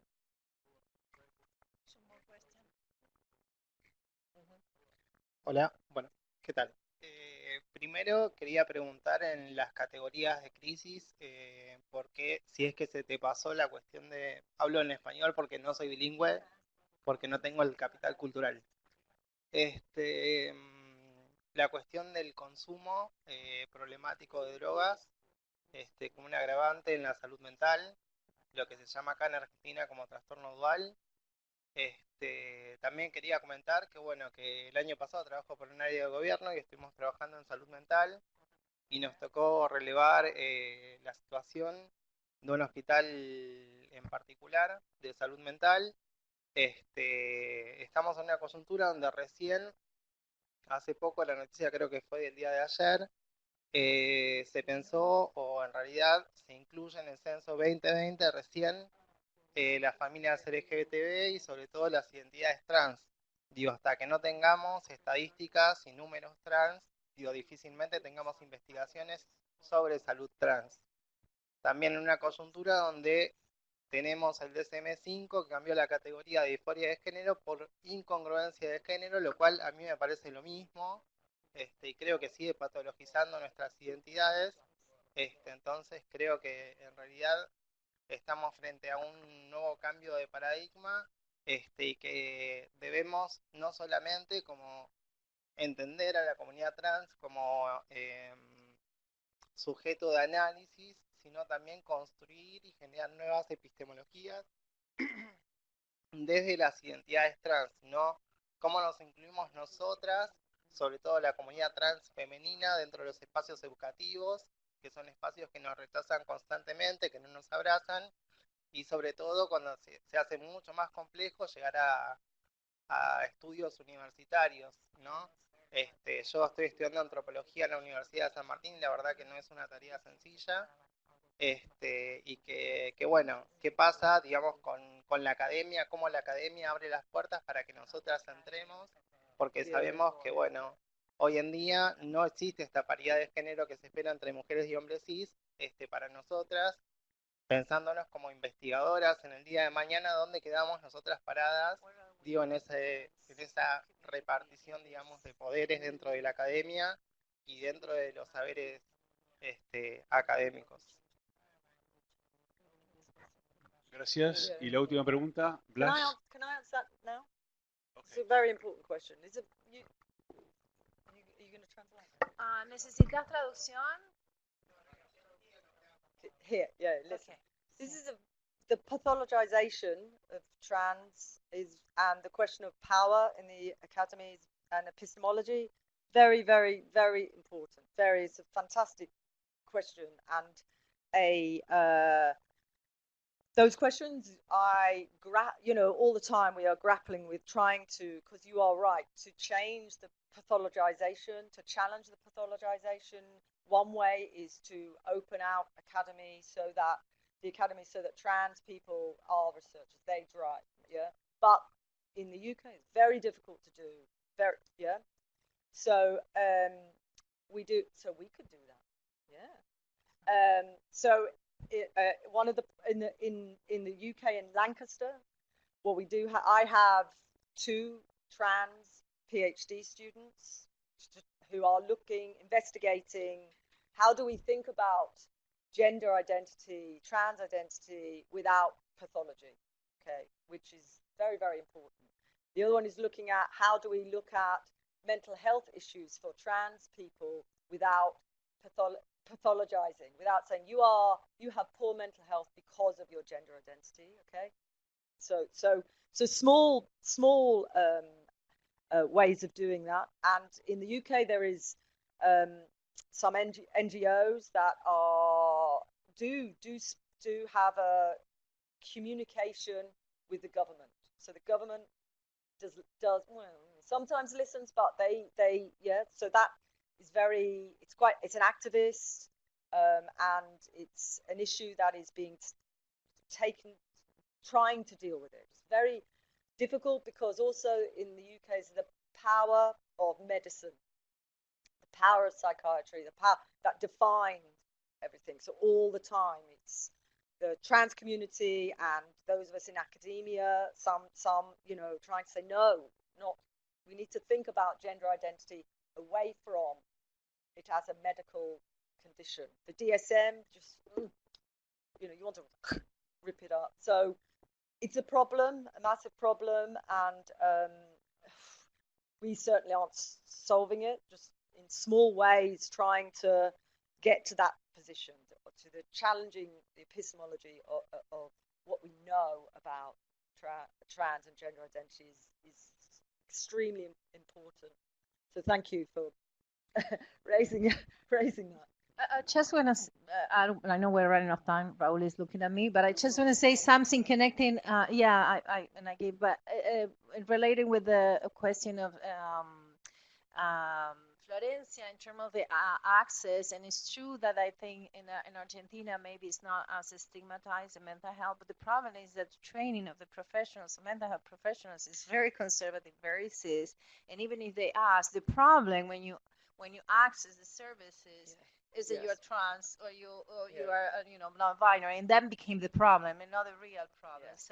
Maybe we don't have this stigmatization, but being a little bit from the world, I know that more of the colleagues, they still have this pathologizing approach. So that I think is very important what you bring also about producing new epistemologies. Ella también she also asked why you didn't incorporate drugs. Because we didn't include drug abuse because it didn't come up as a problem identified in the first part of the research. So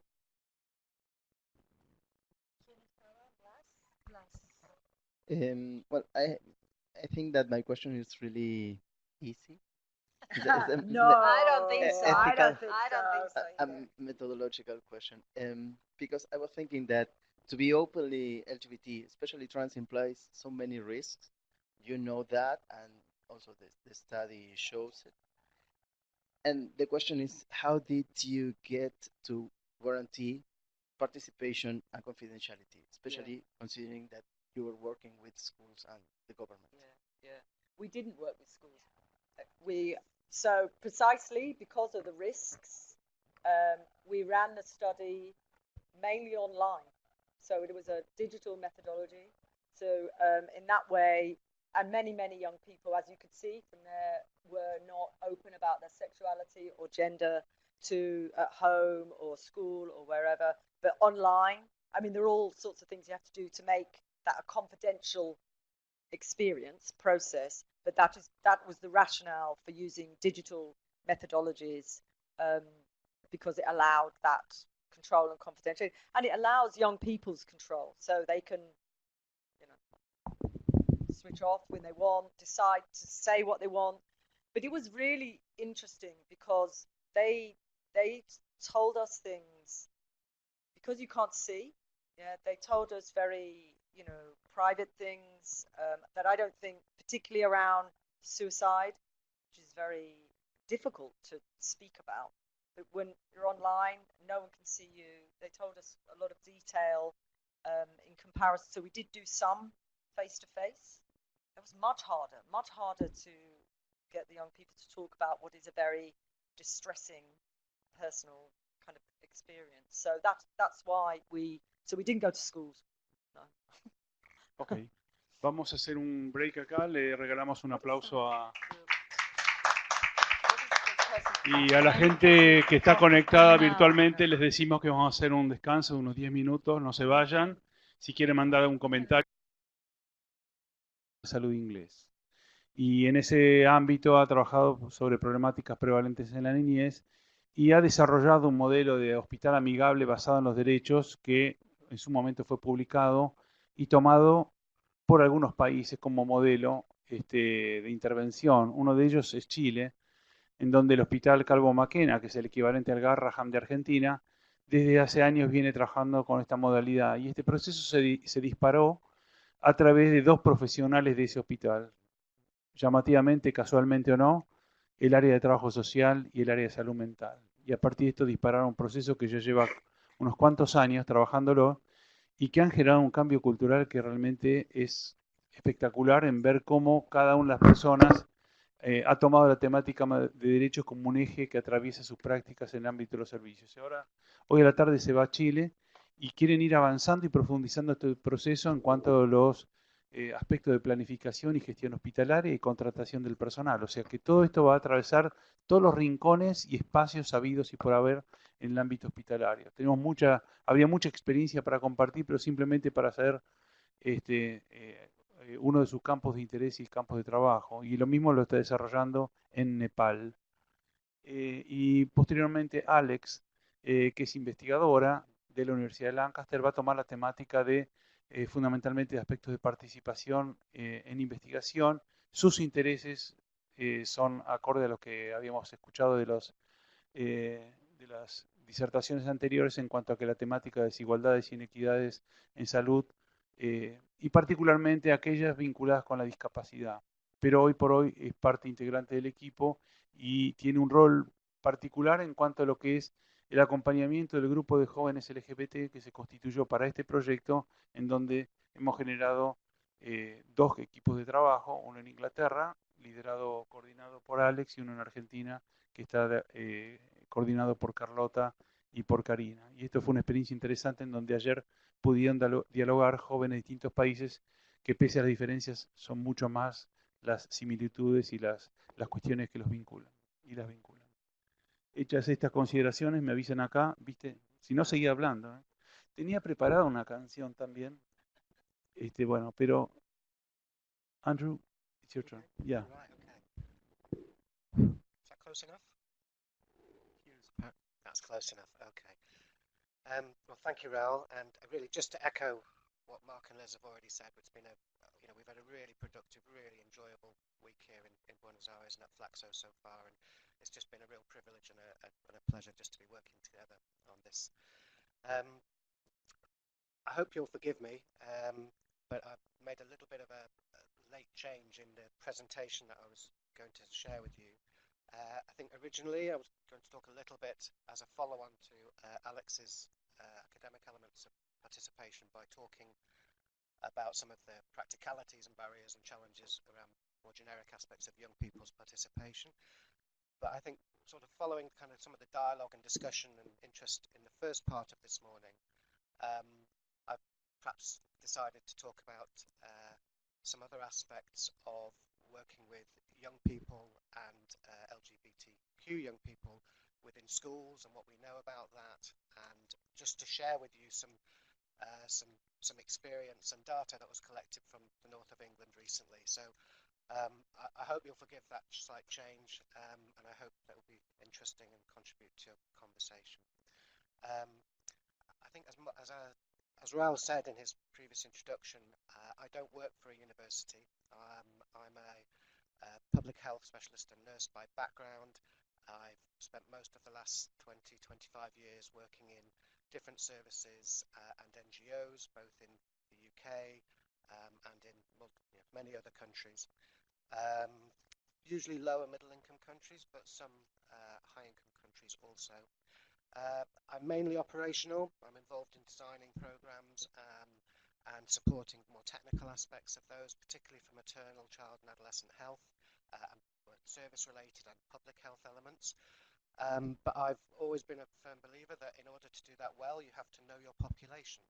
And so that means understanding and trying to get a more accurate picture of what that really means. So over the years, that's brought me in closer contact with colleagues in universities, such as colleagues here in Lancaster and with Raoul and your colleagues at FLACSO as well. So I move a bit between operational services and university research. So what I'd like to discuss and share with you a little bit is around some findings and a process that we've been implementing and using in the northwest of England for several years now, since 2011. And the reason I thought it was worth sharing with you was that this looks at a slightly younger age group than Ms. talked about in her research. And also it steps a little bit away from more formal research into information and data that can try and be collected annually by more routine approaches within services, because sometimes that's what we're trying to do. We're trying to get ongoing systems of understanding, both to track change and also to make decisions on an ongoing basis. So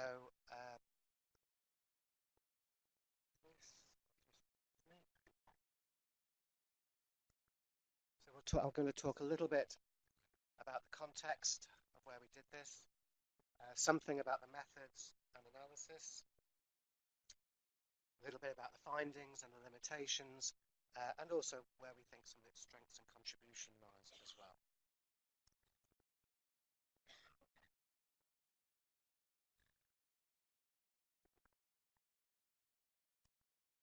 So just a little bit of geographical context for you.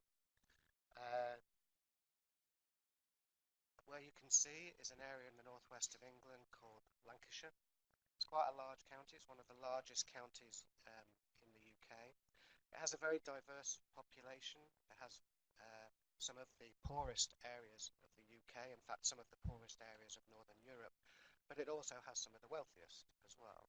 It has urban population, and it also has a rural population, and it has quite an ethnically diverse population as well in terms of quite a large South Asian population. It's not ethnically diverse in terms of Black Afro-Caribbean population, but it is in most other forms. Population around young people is widely dispersed, and the majority go to government schools. Healthcare is primarily serviced by government health providers, and the organisation I was working for at that time was the Government Health Service, providing primary care and mental health services across the whole area. Ironically, actually Lancaster is not included in this catchment area because it sits just to the south of that, but the rest of the most of the rest of the population is.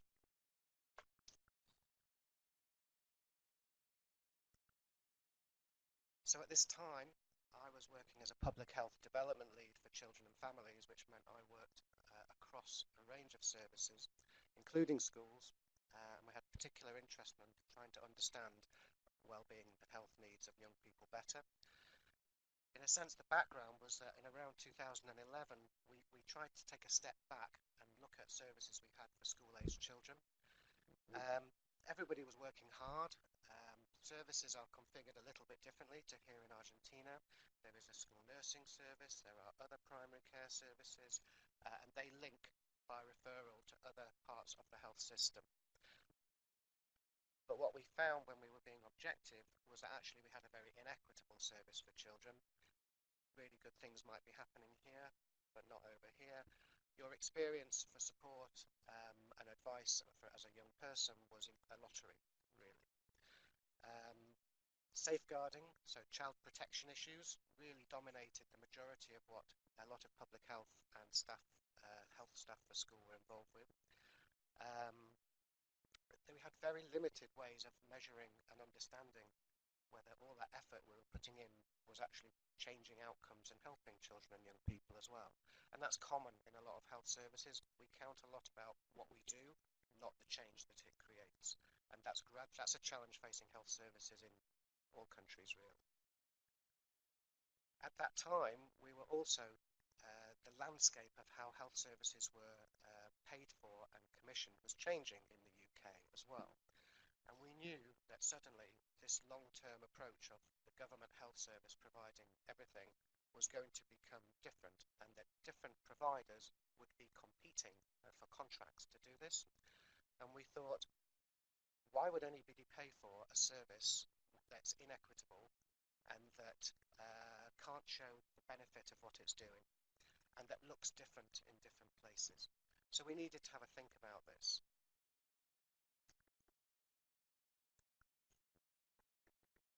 The result of this discussion and this reformulation and debate was to try to develop a framework that would help us to understand really a lot better the health and well-being needs of children and young people.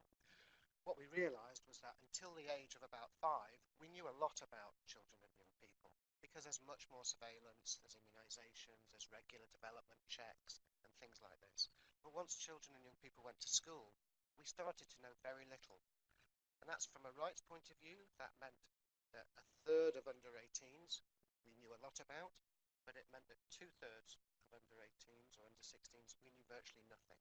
And yet allocation of resource was being based on very little evidence or information. Practice was outdated, priorities were wrong, and didn't meet what young people and children felt they needed or wanted, or indeed any of that. So we needed to develop a framework that would help us to understand this and could provide us with information on a regular basis that meant more things. It needed to be a way of engaging all children because they were not participants at all in any of the decision-making or processes that were involved, and that was wrong. It was wrong, and it was also ineffective. We needed to find a way to understand what was happening in a way that allowed us to intervene earlier and provide support in ways which was more helpful and at an earlier stage. And we also needed to find a way to collect information that would help to evidence the effect of other programs that were happening in the area as well. Governments of all kinds spend an awful lot of money on different services and programs, but usually with very little evidence and very little engagement of the people affected most. And we needed to try and find a way to change that, and this was an opportunity.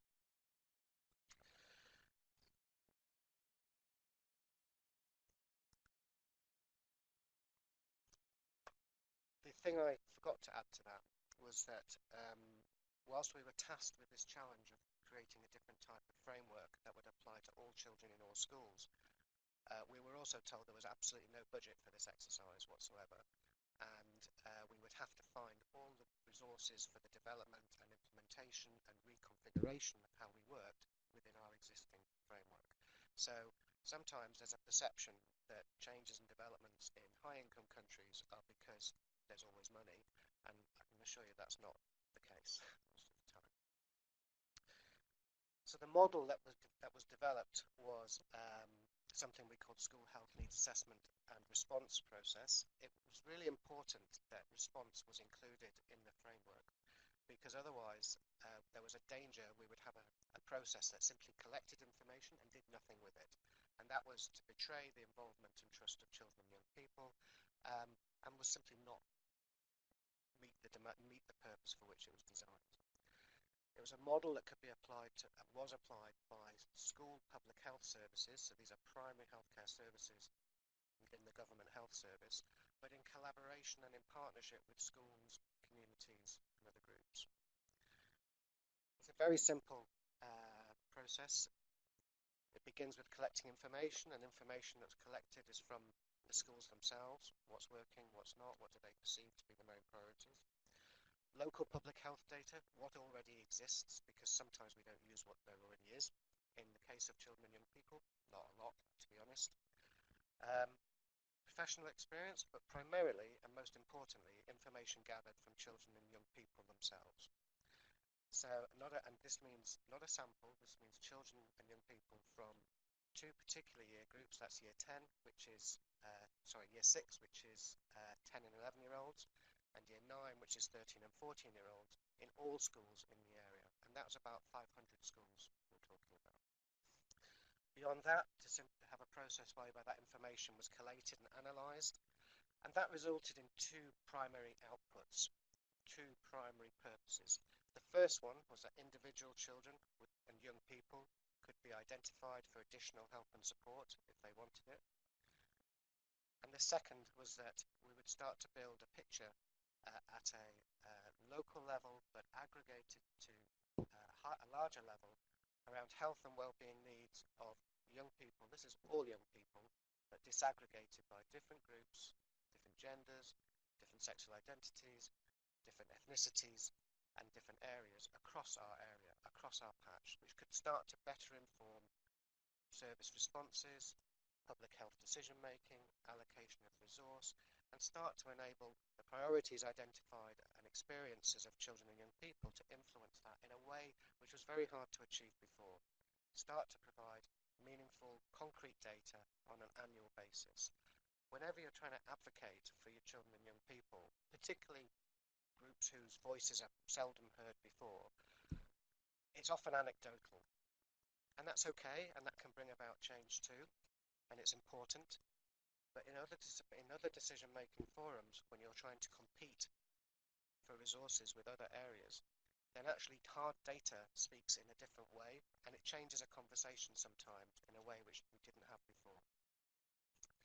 So this approach was applied in all public schools on an annual basis, including and involving around 30 to 35,000 children and young people every year. That creates a lot of data and allowed us the opportunity to then look at that in a little bit more detail. But the reason I wanted to show this to you was because this was a practical, implementable approach that can be used to collect ongoing data within a mainstream health service and a mainstream government health and education service. We decided to look a little bit more closely at the findings because as a public health person, we're interested in where inequities lie. I know we have a particular focus here on LGBTQ young people, but our interest was in looking for marginalisation and inequity across all areas of children and young people's life. All right. Thank you.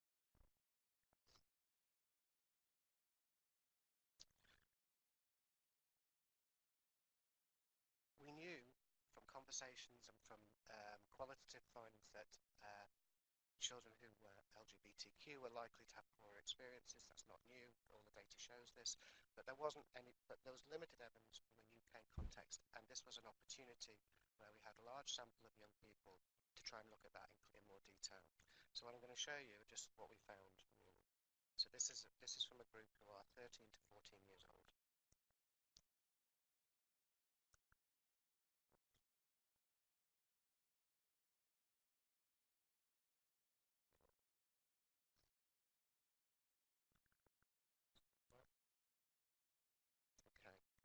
Just to give you a little understanding of how these tools were developed, these are simple questionnaires. They are ask very short, as Liz mentioned before, these have to be short when they're used within school settings and when they're used at scale. They ask about a very wide range of health and well-being, experience of health care, access and utilisation of services, health behaviours, a very wide range of issues in a very small number of questions.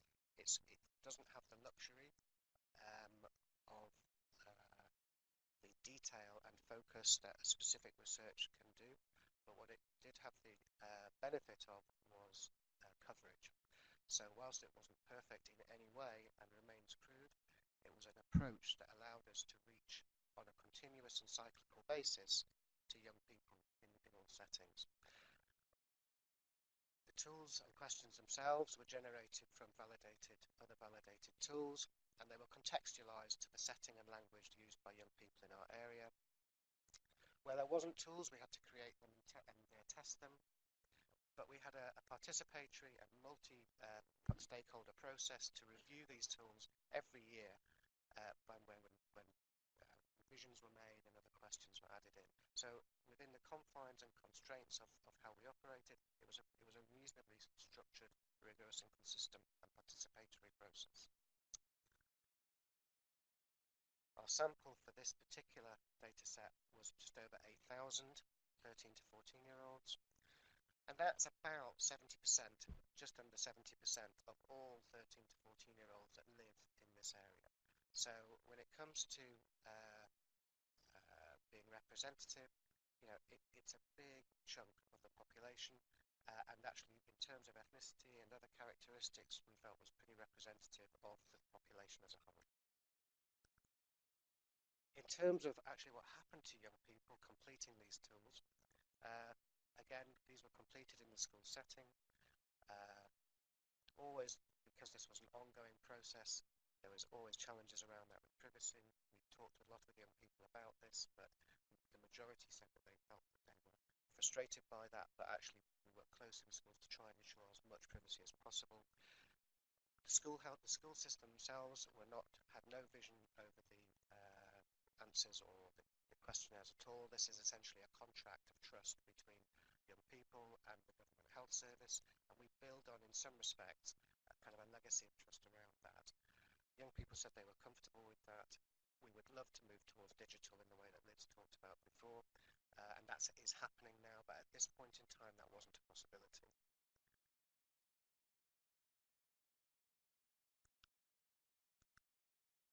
What we found from this sample was that the number of, or the proportion of LGBTQ young people was about 4.5% to 5% of the total population.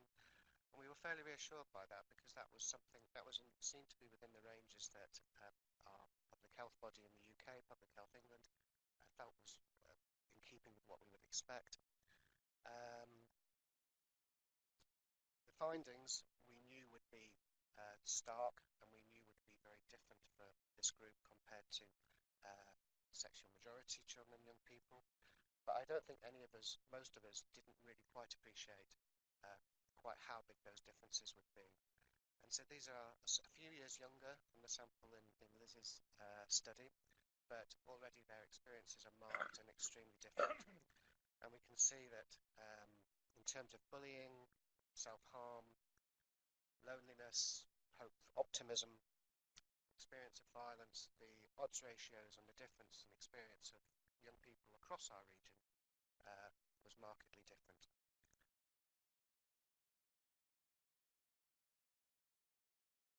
Elsewhere also, but we didn't. So that's why I thought it was useful to share. And when I remember when we shared these with colleagues here in FLACSO, they said we have nothing in Argentina that can also help us to understand our position here as well.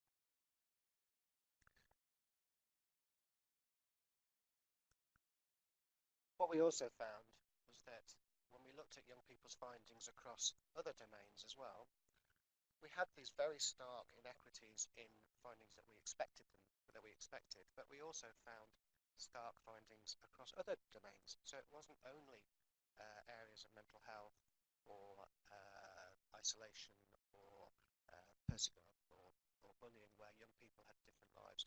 In their physical health as well, they were much more likely to perceive differences in altered body weight. There were differences in their diet. There were differences in elements of reported chronic ill health. And sadly, also, and paradoxically, they also had worse experiences of health services as well. So the young people who arguably had some of the greatest needs also felt that their rights and their experiences when they used routine healthcare were poorer. They didn't feel listened to, didn't understand what was said, just fundamentally had a poorer experience.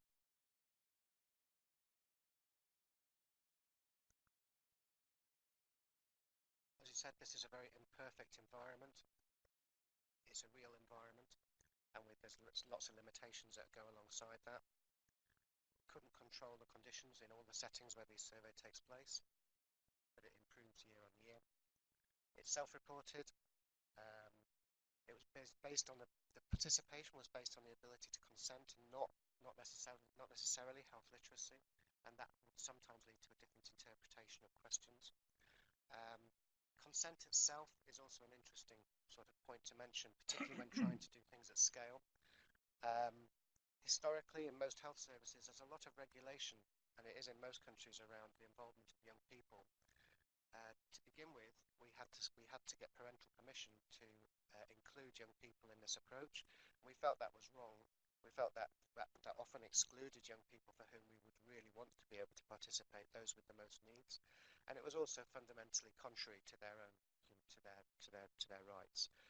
What we did find was that we were able to use the UN Convention and articles of the UN Convention to successfully build a case with the legal departments in the government health service to waive that, so that young people could be deemed competent to consent to participate themselves.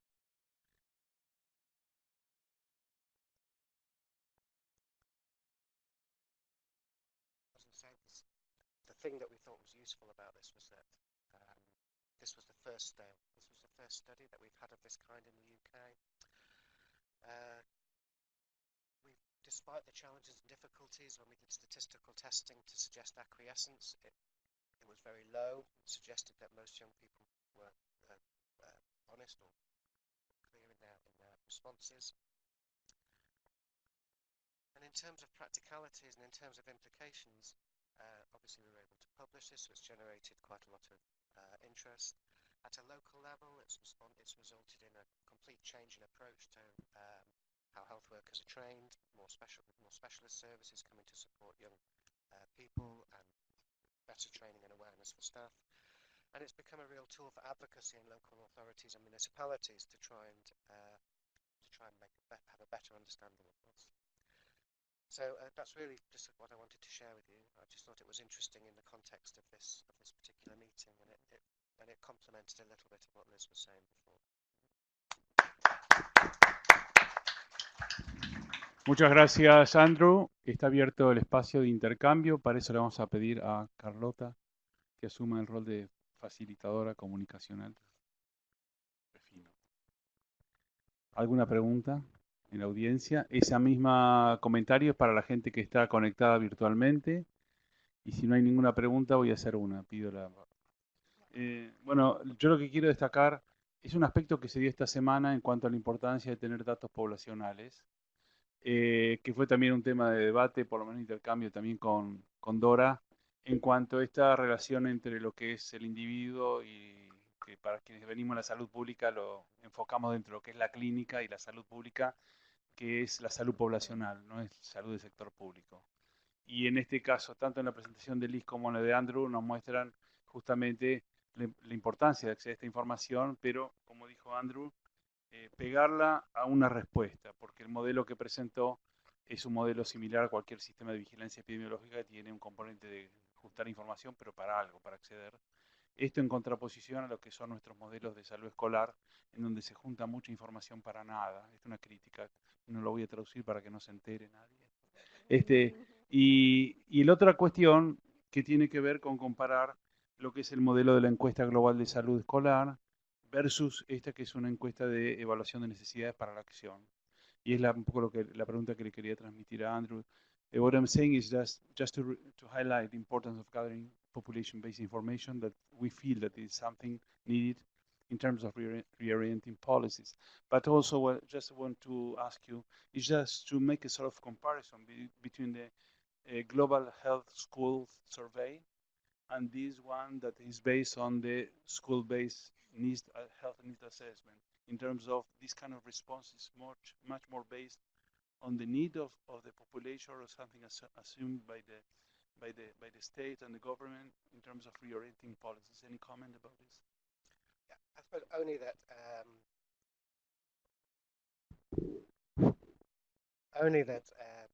you know, the motivation and purpose behind the development and sustained adoption of this approach in Lancashire, in northwest of England, was just primarily driven because there was a huge gap in intelligence and understanding about the lives and rights and needs of young people of school age. And that, you know, that was wrong from a rights perspective, but it was also highly inefficient and purposeless from a planning, a response of how health services and other education and support services should be configured and designed.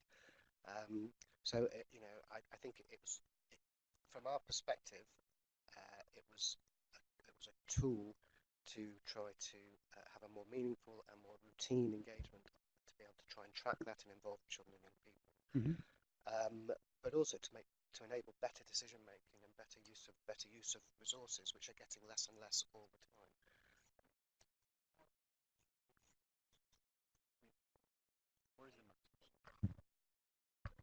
I think what Andrew has played down is that in the UK, what we don't have is population data that brings together health, school, education, and sexual orientation questions. So what was unique about Andrew's study is that it had all of those variables included within it. So the Global Health Survey, there's nothing about sexual identity. Yeah, so that was the uniqueness of it. Monica? Right. It seemed to me that there was a greater gap between majority and minority regarding their needs and the way in which they answered that they had been heard and treated and understood things. It seemed to me it was. Would you agree that that means that you're being well evaluated in the sense that the health services responding to their needs, or am I clear? Am I making myself clear? That's not how we interpreted it at the time, to be honest. The degree of gap is different. I agree, but I think we took it. We took it that there was a lot more that needed to be done, and a lot more listening and change that needed to occur, and a lot more direct engagement with young people to help us do it better, basically.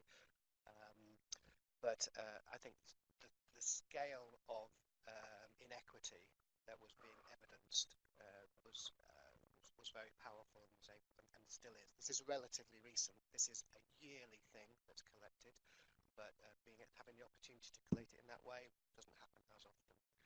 So yeah, it's been quite a powerful tool. But I think as Liz says, one of the things that was particularly helpful was the linking of the two together, and that for us being able to do that outside of a research confine, there's sometimes quite a gap between research environments. There shouldn't be, and it's not really a problem of the researchers, but it's perceived it within services. So being able to have something to collect that on an ongoing basis was very helpful. Muchas gracias. Thank you very much, Andrew. Y llegó el tiempo de Alex. This is Alex time.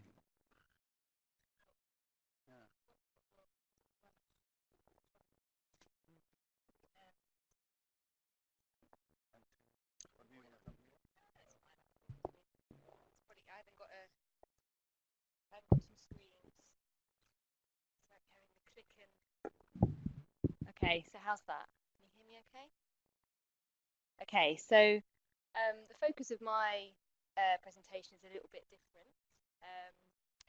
So as we all now know, our focus is on this project that we're working on is we're interested in young LGBTQ people's mental health as this relates to schools.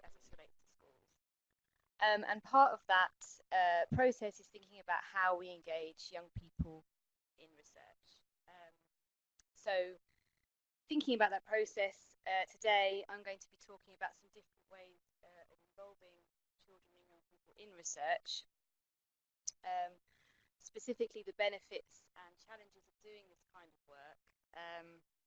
And I'll be doing that by drawing on some examples of research projects that have been conducted at Lancaster University by myself and colleagues.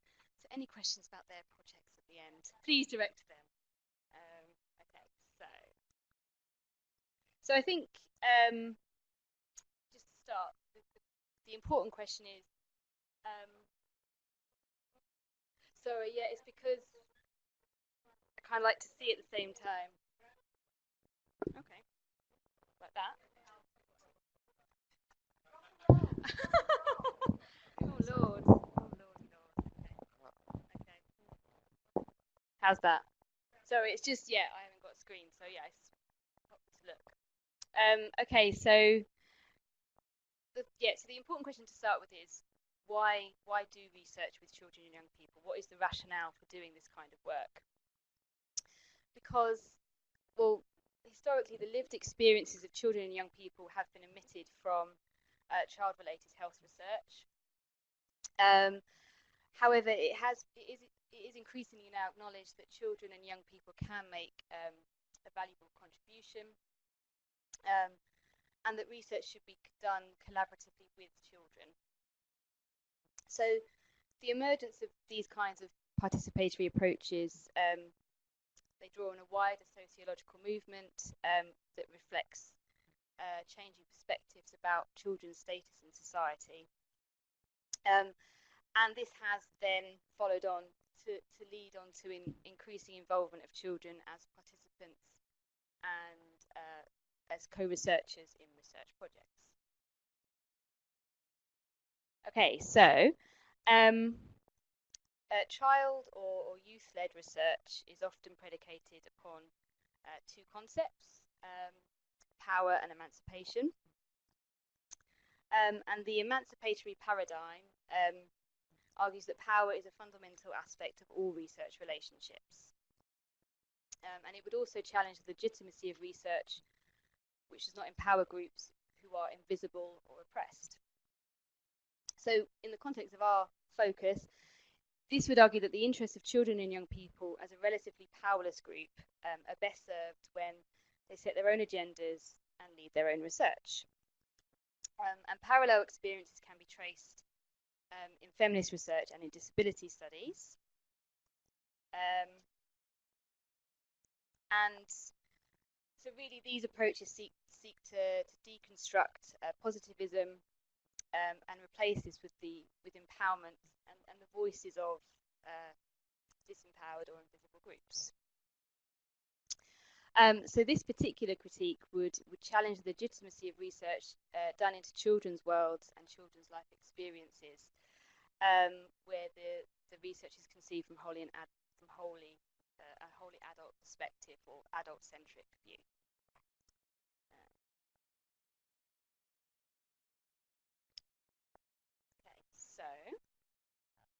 So there's been different models that have been used to conceptualize how adult researchers should do research with children and young people, and all have different criteria for what counts as participatory research. So early models, can't work out the light, but the early models, okay, I'm just going to use it like that. So the early models emphasized a hierarchy in terms of types of participation. So here we have Hart's ladder of participation. However, they have since been critiqued for being too hierarchical. So we've got the higher levels of participation at the top and the lower levels being considered of less value. And the argument is that actually when we're doing participatory research, sometimes it's about looking at what type of participation is best for the situation. So we have here a different model of participation, which thinks more in terms of degrees of participation and the idea that they should be, they have equal value.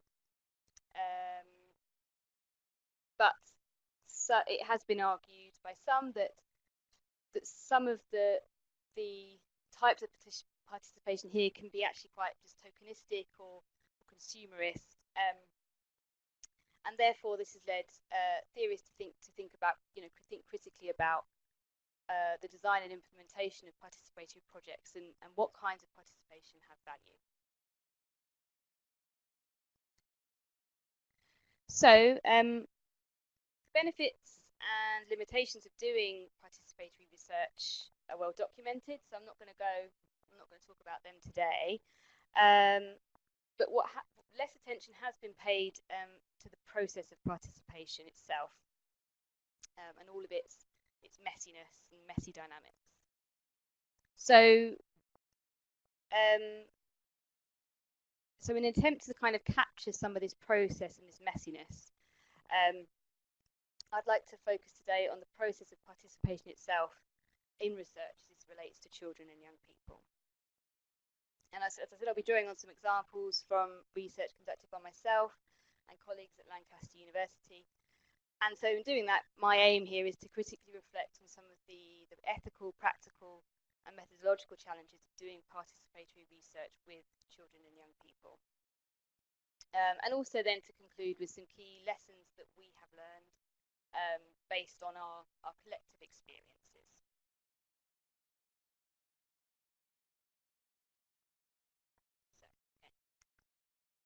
So the first study was led by Dr. Mark Limmer at Lancaster University. And the aim was to develop a model to effectively involve young men in all stages of the research process. So that was from defining the research question to also writing up and publishing the results. And this was achieved by recruiting 2 young men to work with a small research team investigating aspects of young men's use of online pornography. And for this study, all aspects of the research were designed and undertaken by all members of the team. And the 2 young men involved in this research were able to provide their experience, expertise, and perspectives.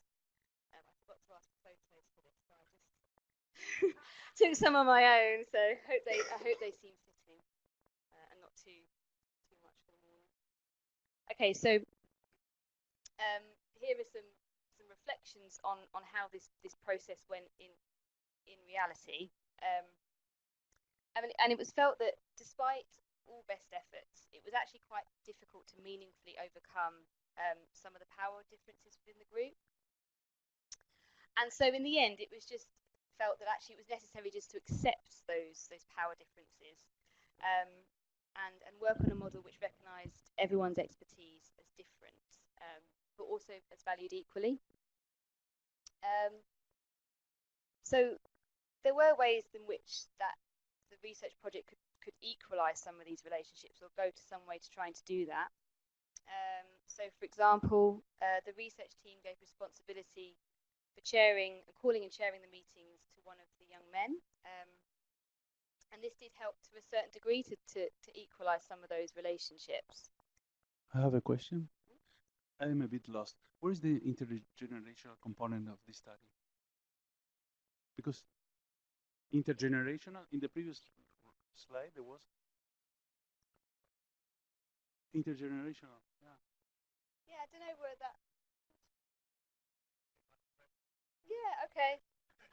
I'm sure I must have covered it from. So yeah, I don't know how I got that.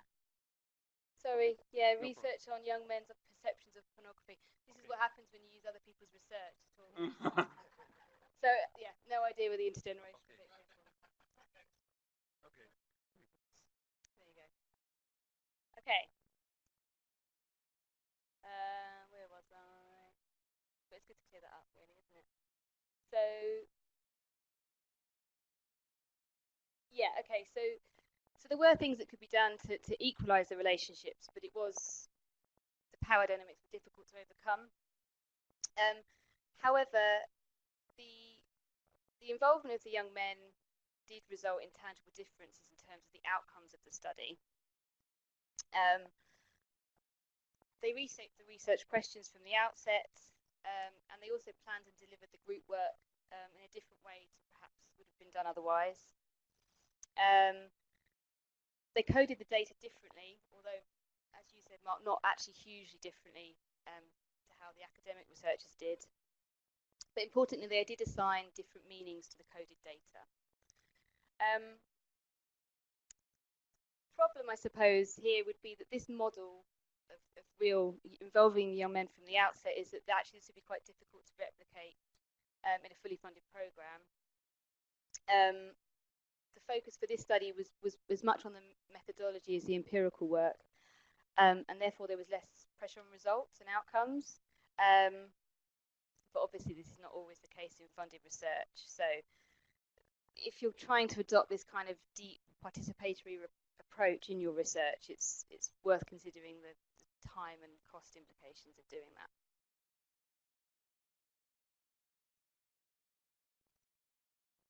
Okay, so this is the second example. This study was led by Professor Elizabeth Dermott, and the fieldwork was conducted by Rachel Eastham at Lancaster University. And this research sought to explore, hopefully I've got the title right, yeah, good, very good. It was to explore how family relationships foster, maintain, or harm mental health and well-being of LGBTQ youth. So this involved face-to-face or online semi-structured interviews with 12 LGBTQ young people aged 16 to 25. And these interviews were also received, got some pictures here, were complemented by a visual activity, which used pens and paper and stickers to map out the young person's experiences and who they considered to be their family and the nature of those relationships. So that was the study. So reflections from again how that process worked in practice. The purpose of using these more creative and visual methods was through the researchers' attempt to conceptualize young people as agents in their own right, rather than just as passive objects of research. And this was done in order to minimize the power imbalances again and the disconnect between adult and youth. So the literature, we know that visual methods can be an engaging and inclusive research method. One thing I found is that often the benefits of such methods are uncritically assumed as like the gold standard of any participatory research project. You know, it's kind of equals participation. But yet Rachel found when she was conducting the fieldwork that actually some of the young people felt quite inhibited and anxious by taking part in this kind of activity. They tended to withdraw from it, and actually that had the opposite effect of what was intended. This was supposed to be a way of including and engaging young people, but it wasn't doing that for everyone. So she felt that it was really important to stress that if you're going to use these kind of activities in your participatory work, that to stress to the young people, they don't have to do it, they don't have to participate. They can just talk or write if they prefer. There are other ways of communicating. And I think we would all recognise here that this has to do with the fact that the label of young person by no means signifies a homogenous group. We've got there are a diverse range of individuals with their own needs and interests, and also for this importantly, their own ways of communicating, their own preferred ways of communicating. So when you're designing participatory research projects, the problem can be is if you're creating it as a visual-based study, or that's a real key component of your design, to think about how maybe you also incorporate other methods to ensure that people are given that option to communicate and express their experiences in a variety of ways. Okay, the final study doesn't include children and young people as participants or co-researchers. but I'll hopefully when I talk you'll understand why I've chosen to discuss this study today. So this study was led by Mark Limmer, and the research was conducted by myself. So the fieldwork was conducted by myself and my colleague Rachel Easton, all at Lancaster. So this was a Department of Health funded project which sought to explore the lived experience of gastrointestinal infections, so GI, so tummy bugs, stomach flu, yeah, that translates, for families living in northwest England. So the rationale for this study was that the evidence tells us that there is a link between deprivation and risk of GI for families with young children. And the purpose of this particular study, it was part of a wider programme of work, was that we wanted to gain a more in-depth qualitative understanding of this relationship. So for the methods, we conducted 21 interviews with families of young children aged 0 to 11 who had had a recent illness experience. And these interviews, again, we've got some pictures there.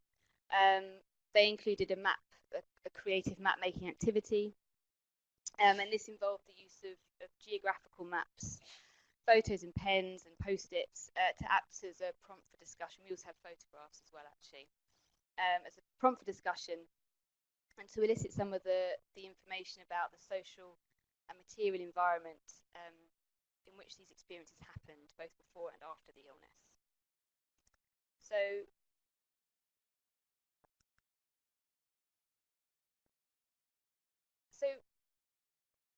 research ethics asks us as researchers to assess the balance of risk versus benefits when we're thinking about who to decide to include in our research as participants. And the Medical Research Council suggests that research should only include children where the relevant knowledge cannot be obtained by research with adults. So at the design stage of this study, it was decided that we would focus only on the parent or carer accounts, given the young, because some of these children were actually very young. And it was this decision to not include children as participants was deemed sound by the research team and also by the ethical review panel. So that was our starting point. So from that point onwards, we were conceptualizing the adult participant or carer as the only participant. That was the only participant in our study that we were focusing on. However, what we found again, what happened in practice, we found that if you're doing family-orientated or child-related health research, it would be quite unreasonable and unjust to assume that children won't be present. So, for example, in our study, many of the participants were women. They were primary carers of their children, and they cared for their children full time. So that led to the inevitability that children would often be present when we were organising times to spend for the interview. And again, so what we found then was children's presence during the interviews was quite a distraction. So parents being quite preoccupied with the interview and the activity that we were doing were often unable to safely attend to their child. So we had many cases of children starting to wander off, pulling things off shelves, generally causing trouble. And trying to manage all of that whilst also having this in-depth interview was quite tricky and sometimes compromised to safety.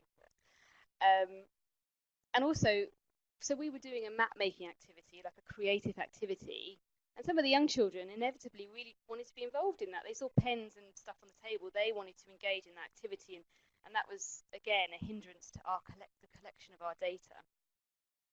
Older children would actually, their desire to engage was a bit more constructive. So actually sometimes they would come and they would be present, so they would want to contribute to the explaining of their experience. It was their experience we were trying to understand.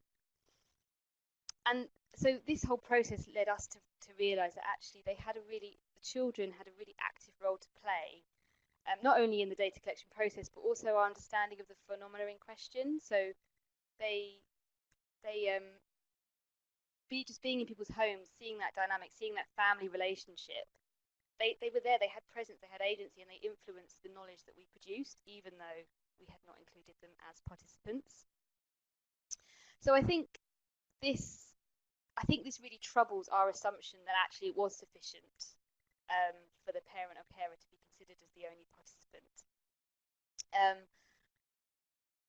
And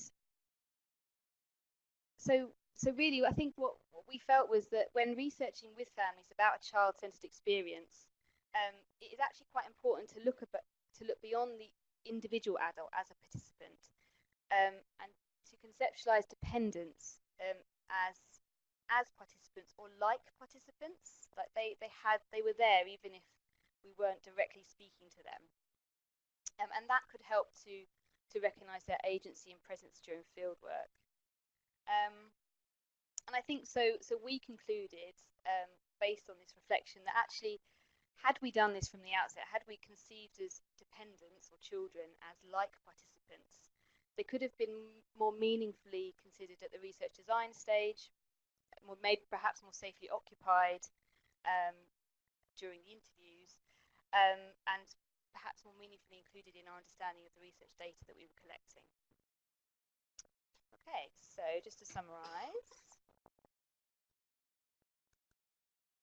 So just in summary of some of the key lessons, I suppose, that I and others have learnt when engaging children and young people in research, was that firstly, power dynamics can be difficult to overcome, and so I think it's therefore best to be really open and transparent about this difficulty from the outset, and also by recognising that everyone's expertise is different but equally valued.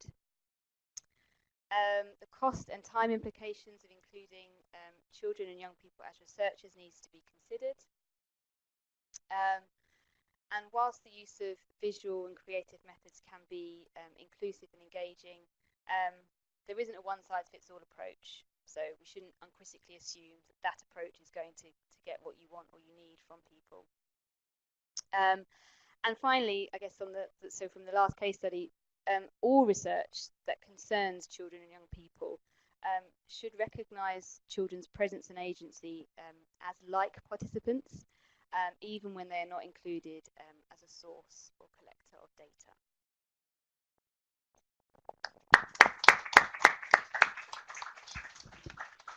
Gracias, Alex. Y bueno, muy interesante la presentación.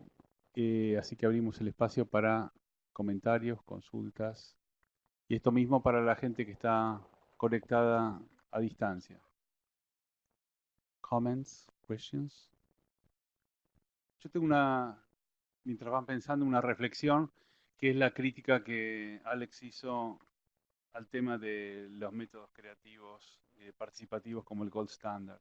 Y esto mismo pasa en el ámbito de la investigación epidemiológica, en donde si no es un ensayo clínico controlado, este es el gold standard. Y hoy hay una crítica grande a lo que entendemos por el gold standard. O sea, tenemos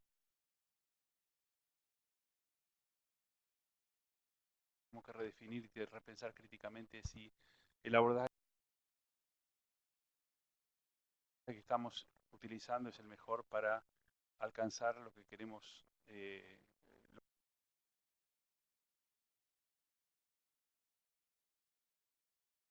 lo que queremos explicar o la realidad que queremos conocer. Bueno,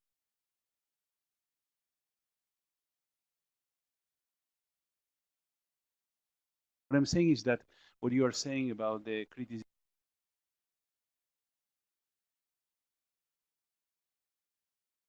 about the gold standard using some kind of participatory research methods happens in the same way with the epidemiology considering randomized controlled clinical trials as the gold standard. So perhaps it's a good moment to question gold standards and to rethink which is the best method to approach or to explain what we want to explain. So just perhaps Yeah, it's I think a good that's true, and I moment think to question so. It's not gold only in standards terms of what's the best and method to from rethink the outset, which but is the then best method to thinking approach or again to about this explain process and what that we can want to tell you explain. about So a method. just Yeah, I think that's true, and I think the outcome, so. It's not only also about in terms of what's the bits in best between between from the outset, so I but think it's then really good to reflect on thinking that and how again that, about this that's working in process and practice. what that can tell you about a method. Because it's not just about the beginning and the outcomes; it's also about the bits in between. So I think it's really good to reflect on that and how that's working in practice. Yeah. Carlota. No, una reflexión también en relación con esto, que si, what if we're doing research to transform reality, not just for the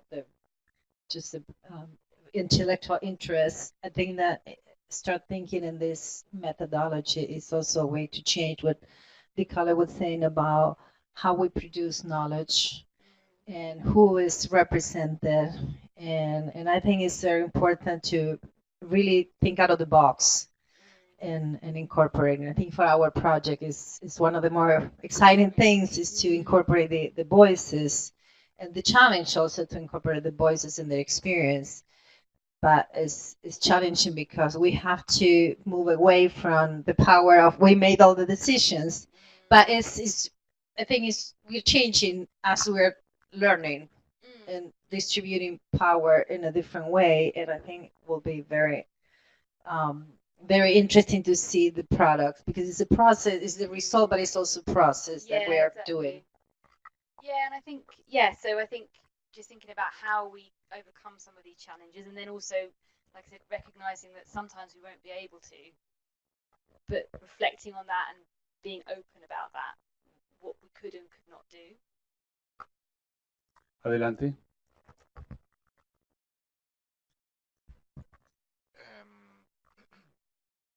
I was wondering if when working with children or small or adolescent groups, is it better to do it in a focus group kind of way, like a collective group thing, or maybe with the help of institutions at work, maybe schools or other places where children are already gathered, I could say? Or is it better to work it in an individual way with families, or I don't know, maybe in your experience, what is the best or the most recommendable way of doing it? Well, I suppose maybe first off, in terms of the place, I mean, there's arguments for why you might not necessarily want to recruit children and young people via schools, and Liz, maybe you've got thoughts on that. About what, again, it comes back to that power dynamics thing, is if we're trying to engage young people in a meaningful way, you don't want to start from the position where you're recruiting them via schools. Maybe they feel like they have to, or they should, or maybe it's linked to their performance at school and how the teachers perceive them, those sorts of things. And then in terms of individual or focus group, I think that largely depends on what you're trying to find out, and there will be settings where it's more appropriate to have an individual discussion about an issue, but there'll be others where it's great to have young people kind of bounce off each other and think of ideas together and come up with solutions together, where a focus group would be an appropriate approach, I think. Yeah. I think it really, really depends on the topic and the population group that you're talking about. So if you took school as an example, if you wanted to talk to them about, I don't know, bullying or stuff, and you're in the room, there is that school is, in the UK anyway, a very controlled, defined environment. So you will get young people talking in a very controlled, confined way if you used an interview or a focus group, for example. But if you actually want to know about bullying in schools and how it happens, some people in the UK, what they've done is a ethnographic approach or a walk alongside approach, where they walk with the young people around the school and look at and talk about where bullying happens, and then the control and the confined loosen up. Yeah, so it depends on, and generally with when you use interviews, you're really talking about individual experience. And I think with children, that's very difficult, like really young children. As young people, as you know, they get older, it's a bit easier, but still you are requiring the individual to intellectualize their experience, to remember their experience, they try to put it in, they try to answer the question correctly. Yeah, so it can be quite, so it's okay if it's about experience, but sometimes it's not the best way. But focus groups are often good for marginalized groups because the focus is not just on them. There's a group of you, and they're very good for solution-orientated type discussion. So I think it just really depends on what you're researching and being creative and understanding. Most importantly, it's understanding what young people's position is in society and then adapting your methods to try and address those power difficulties. Acá tenemos una pregunta de Carlos Cáceres y a partir de su comentario queremos agradecerle a toda la gente que está conectada a la actividad, que aunque no la vemos, sentimos que están presentes, así que realmente valoramos mucho la participación. And Carlos Cáceres asks you, would you share any thoughts about how to research the sexual autonomy of minors, especially in light of existing and legitimate ethical concerns? I feel like that's more. Liz, do you fancy it? Do you want me to read it again? In English? Es muy fuerte. Would you share any thoughts about how to research the sexual autonomy of minors, especially in light of existing and legitimate ethical concerns? Sounds English? Now Spanish. I think for me there's a really, well, two things really. One is about defining what we mean by minors and who we say we can collect information from, and then what information we collect. My sense is that you can collect information about things, so about what people think. So what do children as young as 4 or 5 or 6, it's very easy to ask them what they think about things. I think it becomes more problematic when you're asking them to talk about their experience. But I think in the UK we are incredibly reluctant to allow young people below the age of 16 to talk about their sexual experiences, because in the UK those experiences will be deemed illegal. But for most research, I think we really challenge that idea on the basis that young people, it's really important that young people have agency and voice and be able to speak. And in fairness, in I don't know if it's the same in Argentina, but in the UK, the ethics committees tend to be fairly relaxed about being able to talk to young people between the ages of 13 and 16 about their own sexual experiences. And I just think it's really important that we reinforce that, the need to hear those voices. We know that in the UK, I know the data for kind of heterosexual relationships, the average, by the time they're 16, on average 35% of young people have had a heterosexual experience. There's no point in waiting until people are 16 before we hear their voices. We have to do that earlier. And I challenge the idea that it's ethically difficult to get ethical permission. I don't think it's ethically difficult, because young people will tell us what they want to tell us, as long as we don't push them in positions to do anything otherwise. So if they feel comfortable to tell us some things, they'll tell us. If they don't, they don't. But if they tell us, then I think it's our responsibility to listen to that voice. Muy bien. Estamos llegando al momento del cierre. No voy a decir despedida porque las despedidas me ponen triste. Así que un pequeño comentario con respecto al tema de la participación, que le voy a resumir.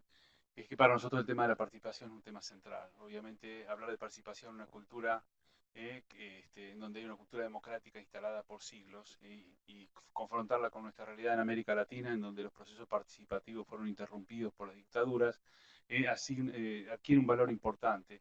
Y un poco retomo las palabras iniciales de Alex, y con esto cierro, en cuanto a que el punto de partida de las investigaciones participativas con chicos tiene que ver con el poder y con la emancipación. O sea que ojalá que en nuestro país todos los chicos y chicas que nazcan lo hagan en un clima de empoderamiento y de emancipación, o sea, esto hace también a pensar una sociedad distinta, ¿no? Que es un poco el sentido de nuestra actividad el día de hoy. What I'm saying is that the value of participation is different in the UK and compared to Latin American countries, considering that our democratic processes were interrupted by dictatorships. So we are starting to learn how to participate. And I think that the two comments or the two words that you raised when you started your presentation in terms of power and emancipation, we dream on a society of all the children, boys and girls, will be able to be empowered and emancipated from early stages of life, because it has to do with a different kind of society, and that's the reason why we are here. So we are closing this session. We want to thank you so much for being here, and we hope to keep this relation with all of us and more people in the future. Thank you.